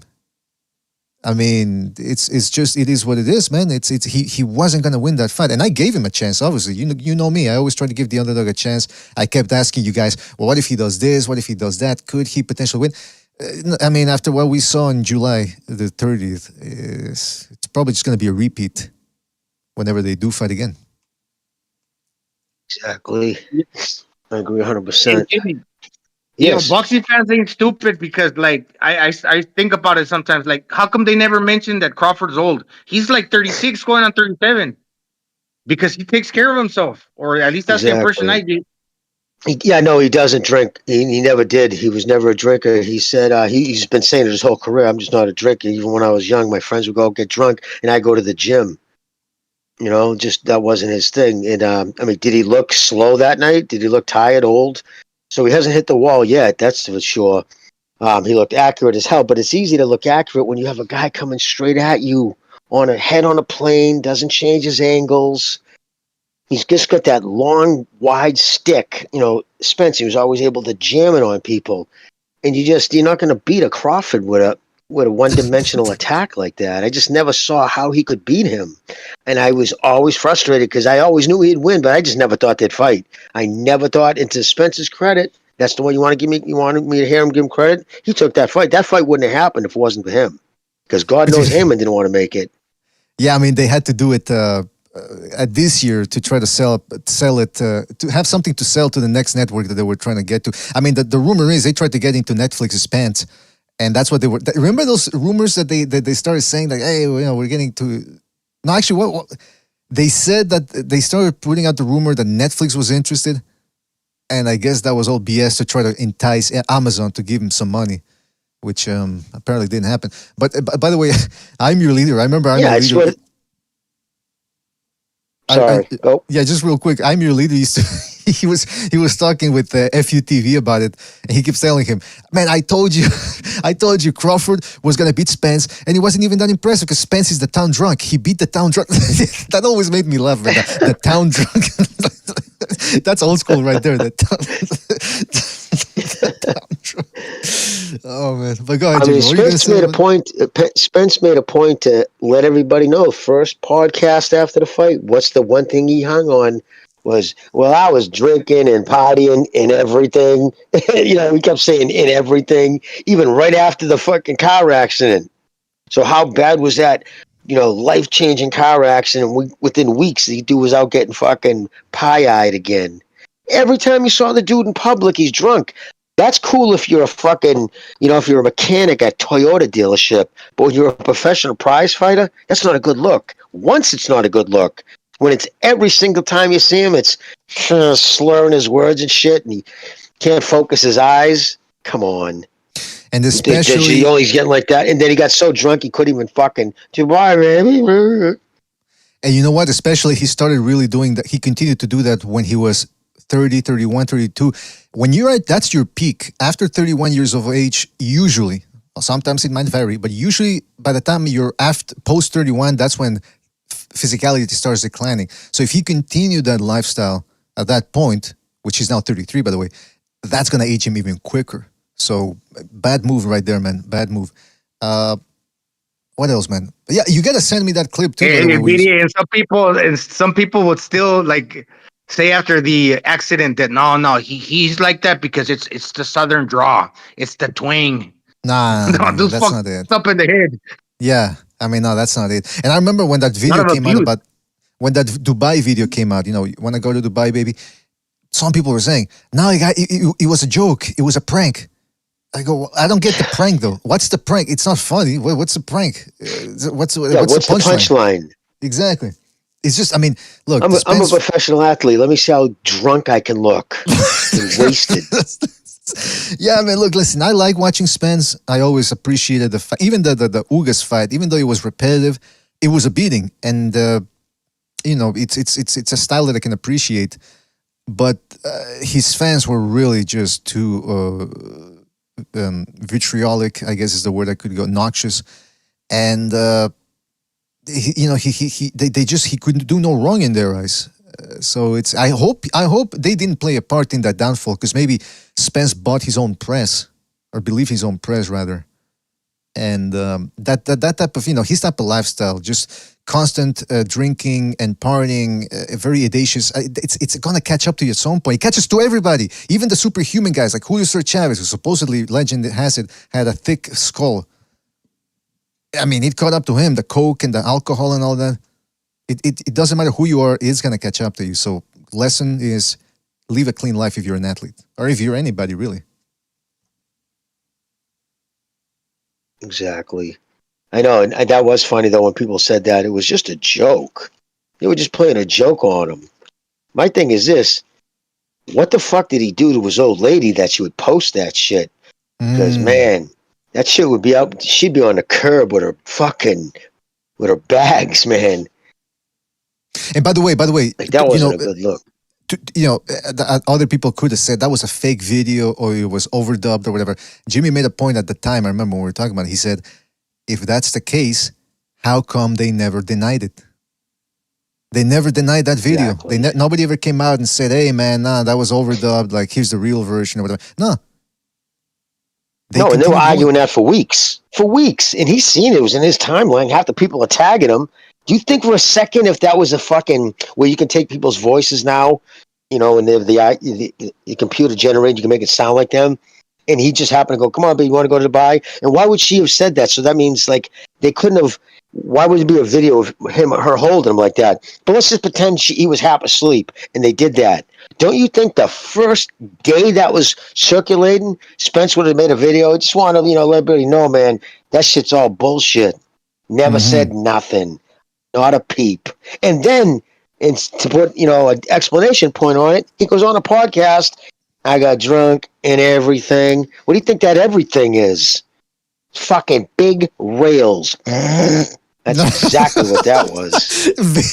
And I'm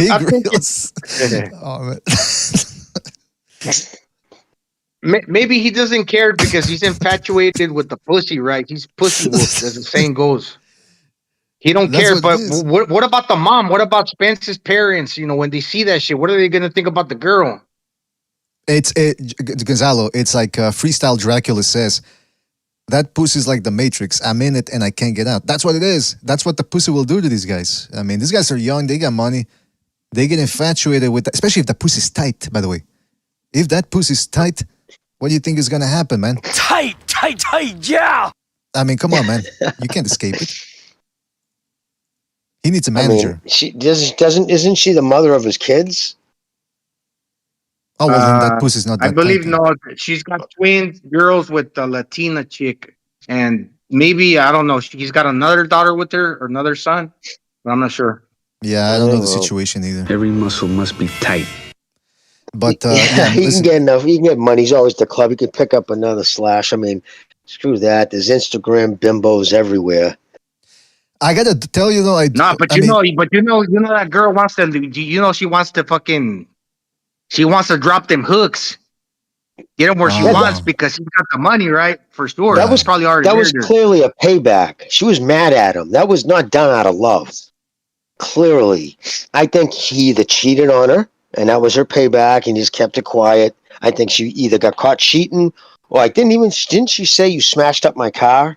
Yeah, she said something that, along. I didn't kill you. No, she said she tried to run him over. That's why she's saying it nonchalantly. Yeah, that's why I tried to run him over because he was cheating on me. It's like, what the fuck is going on over there? I tell you what, though. Oh, she did. That's right. Yeah, there you go. I tell you what. That's one of the things that gets fighters. It's the lifestyle, which includes the alcohol and drinking, but it's also the women. That's why when people say, like Salvador Sanchez, by the time he was 20? When did he die? He was 24 when he died. 23, right? Maybe. 23, right? 23? Had already beaten Azuma Nelson.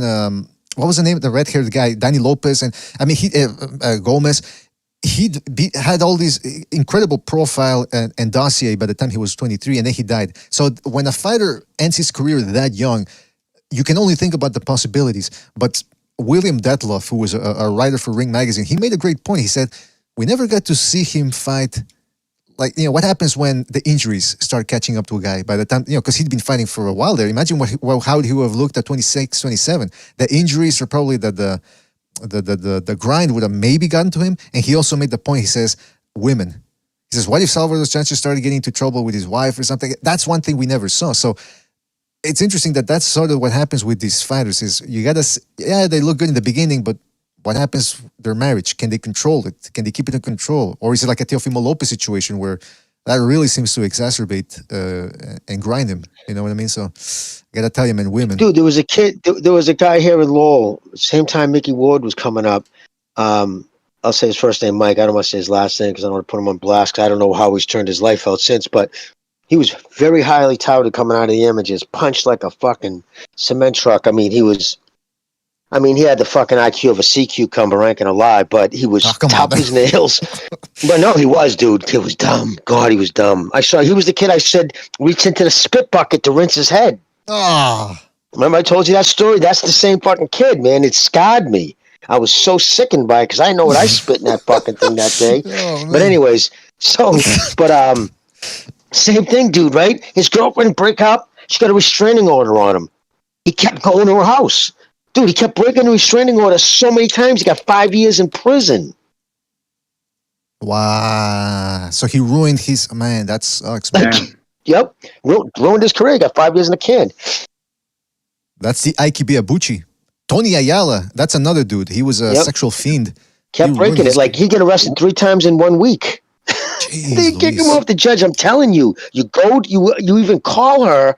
He'd be fucking out of the fucking courthouse. He'd walk down to a payphone. Babe, I gotta talk to you. No. Fucking half-wit. Antonio Ayala too, huh? Wasn't Arturo Gotti acting crazy too? And like people were like lynching bikes at his head, like when he was getting drunk. She was setting him.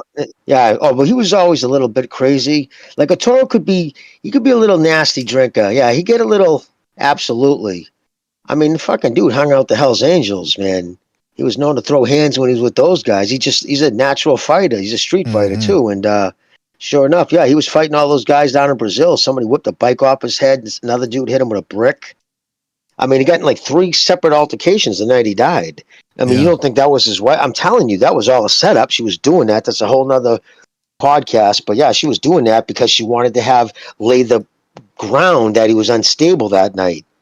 Because she was starting all the fights. Even a witness said it was weird. He was trying to like kiss her and she was pushing him away. She was trying to light him up because, of course, she already had people in play from her hometown, which wasn't that far from the place, already in position. That was all set up, dude, to kill him to get that money because he was going to take her off the fucking, because he told her he was going to take her off the life insurance. Yeah, that's a macabre tale, and apparently now she's trying to really, with her son that she had with her tour guide, she keeps saddling him with the Gotti name because apparently she wants to get him into boxing, and it's just it's a macabre tale, let me tell you. But I wanted to say something about, because we brought up Ike Biabucci, Tony Ayala. I do wonder how much the punches might affect that lack of impulse control. Because look, listen, you got to be a little crazy to be a boxer, to get into, especially a professional boxer, to get into that lifestyle. It's not an easy job, man. But the punches, though, I have to wonder how, if neurologically it affects the frontal lobe. Because there was a case years ago, I forget when it was, but this dude turned into a sexual fiend. He was browsing nonstop for porn. He would try to grope women. One time he started having seizures, I think. So they took him to the hospital, and he was trying to fucking harass the nurses. And people were like, "What the fuck?" It turns out he had a tumor that was pressing on the frontal lobe, and it's specifically the part that affects impulse control. Inhibitions, yeah. So that's what, and then they took it away, and he went back to normal. So I have to wonder if maybe some fighters, that part of the brain gets damaged, and maybe that they're already crazy. Of course, they're boxers, especially if they started boxing young before their brain develops. That's why even Mickey Ward's a wicked advocate right now about kids not fighting young. He really thinks boxers shouldn't be hitting each other in the head. After, like, he was involved in a study in Boston and shit. He's going to donate his brain after he checks out. Whoa. Wasn't Jermaine Taylor acting a real suspect after he got knocked out a few times, like going crazy, shooting people up and shit? Gonzalo, I was just thinking about Jermaine Taylor a couple of days ago that, yeah, he went nuts, man. Really nuts. Like, he was starting to make threats. Like you said, he would show up to a parade over there in Arkansas, waving a pistol around, which nowadays might have gotten him shot. Because with all the mass shootings that take place, and somebody might have said, "Holy shit, a potential mass shooter." And then on top of that, his hair. He used to have the I don't know what they call it, the Afro-Anglos when they shave their hair and they only leave a slight surface. But then he started letting it go long. So he had those like what looks like the modern rappers, they have that, like the clown from Spawn, and he looked disheveled. He looked like he hadn't showered. That I felt bad for the guy because he was always very soft-spoken, never had any trash talking. And even when Hopkins tried to get in his face for their 2 fights, he just kept calm. But then after those knockouts against Abraham and against Pavlik and against Crawford, he just went off the deep end. Where I grew up, we even had local guys, man. Like people you would use as an example to keep the kids out of boxing, or like you want to end up like him. Even the trainers would say, "Stop taking shots, you're gonna end up like Ding Ding." That was his nickname, Ding Ding. Yeah, it's kind of cruel, but he was probably, I don't know when they finally took him off the streets, but he was going into his 60s, and he'd be walking downtown mumbling to himself, and somebody from across the street would go ding ding, and whoever was near him was getting shots thrown at him. You know what I mean? So it was bad. Yeah, kids, don't let Mickey catch you doing it. You'd be picking your teeth up with broken fingers. I've seen him slap more than one person for doing that. Mickey would know, what the fuck do you think he's doing that for? He's not swinging because all he hears ding ding. He thinks it's a bell, you asshole. He knows somebody's making fun of him. He just doesn't know where it's coming from. So when he hears that, he knows people are picking on him, or like, ding ding. So he would just stop, whoever it was, man, woman, priest, cop, you're getting fucking punches thrown at you. Man, that's crazy. And see, that's why, look, when people say, BDA, because I was complaining about Andre calling it quits and folding it against, what's his name, against Benavides. But look, I respect these guys because it's a hard tussle, man. Anybody that gets paid in this business, they earn it from the get-go by engaging in it. But I have to reiterate the point is, I'm not asking these guys to fight like Rock'em Sock'em Robots and you hit me, I'll hit you. I want these guys, show me your skills, but at the same time, show me a little panache, show me a little, a couple of combos in there, and try to get the stoppage if you can. But some of these guys, they step to the ropes, okay, respect, but then it's how you conduct yourself in the ring. Just because you walk into that ring doesn't necessarily mean that, now you can do whatever you want, flop after one little shot, and then we got to give you credit. No, man, there's a baseline of credit, and then afterwards, there's, it's how you perform. So, but yeah, man, it's a tough sport, man, to end up that way. But then again, a lot of these guys fuck up their own finances, so. I mean, I'm not their accountant. What do you want from me, man? I pay to watch you fight. I'm not going to keep subsidizing you in your later years. Oh, hey, there was another brutal knockout. BDA Maxayo KO'd El Canelito. I forget his last name, but some dude this weekend. I just saw the highlights. That dude walked out and just thinking about like brain damage and all that. That was a fucking crazy knockout. Maxayo's a big puncher, man. You got to give it to him. His stamina is not the greatest, but man, if he catches you with one of those shots, night. Well, listen, fellas, we're going to wrap it up here. We've been on for close to 3 hours. Again, we will be back this week to talk about the fight that I'm very excited for, which is Sonny Edwards versus Bam Rodriguez. I'm going to try to we are going to be doing the comparative analysis, because this is a fight between two undefeated guys, top of their game. The winner, for me, depending on how they do it, it gets into the top 10 pound for pound. They got to take Gervonta Davis out of there. I mean, I'm sorry, Gervonta Davis, he's a puncher. I know people like him, but if you ain't performing against the best, you got to get the fuck off the 10 pound for pound list. I don't know why Ring Magazine and ESPN have him there. So the winner of that fight definitely makes it to the top 10 pound for pound list. I'm excited. We're going to do a comparative analysis where we compare who has the better jab, the best right hand, blah, blah, blah, pandering. Right. And we'll try to do a film analysis for that. Lately, for some reason, my computer's been giving me trouble when I try to stream video while we're live streaming here. But I really want to break it down with you guys. Just to show people, give them an idea of how each guy could win and how the fight could look from both sides. So we'll get back to that this week. Shout out to you fellas. Thanks again to everybody that hit the like. You kept us on the air for half an hour more with those likes. So shout out to you fellas. Shout out to everybody donated via the super chat. I want to give a big shout out too. Of course, can't forget the panelists. Chief, who dropped here for a while. Jimmy, Gonzalo, Sobers. Shout out to you fellas. Thank you for joining us. Always appreciate it. And shout out to everyone in the chat. I'm talking about Eparakua, Norman Louis.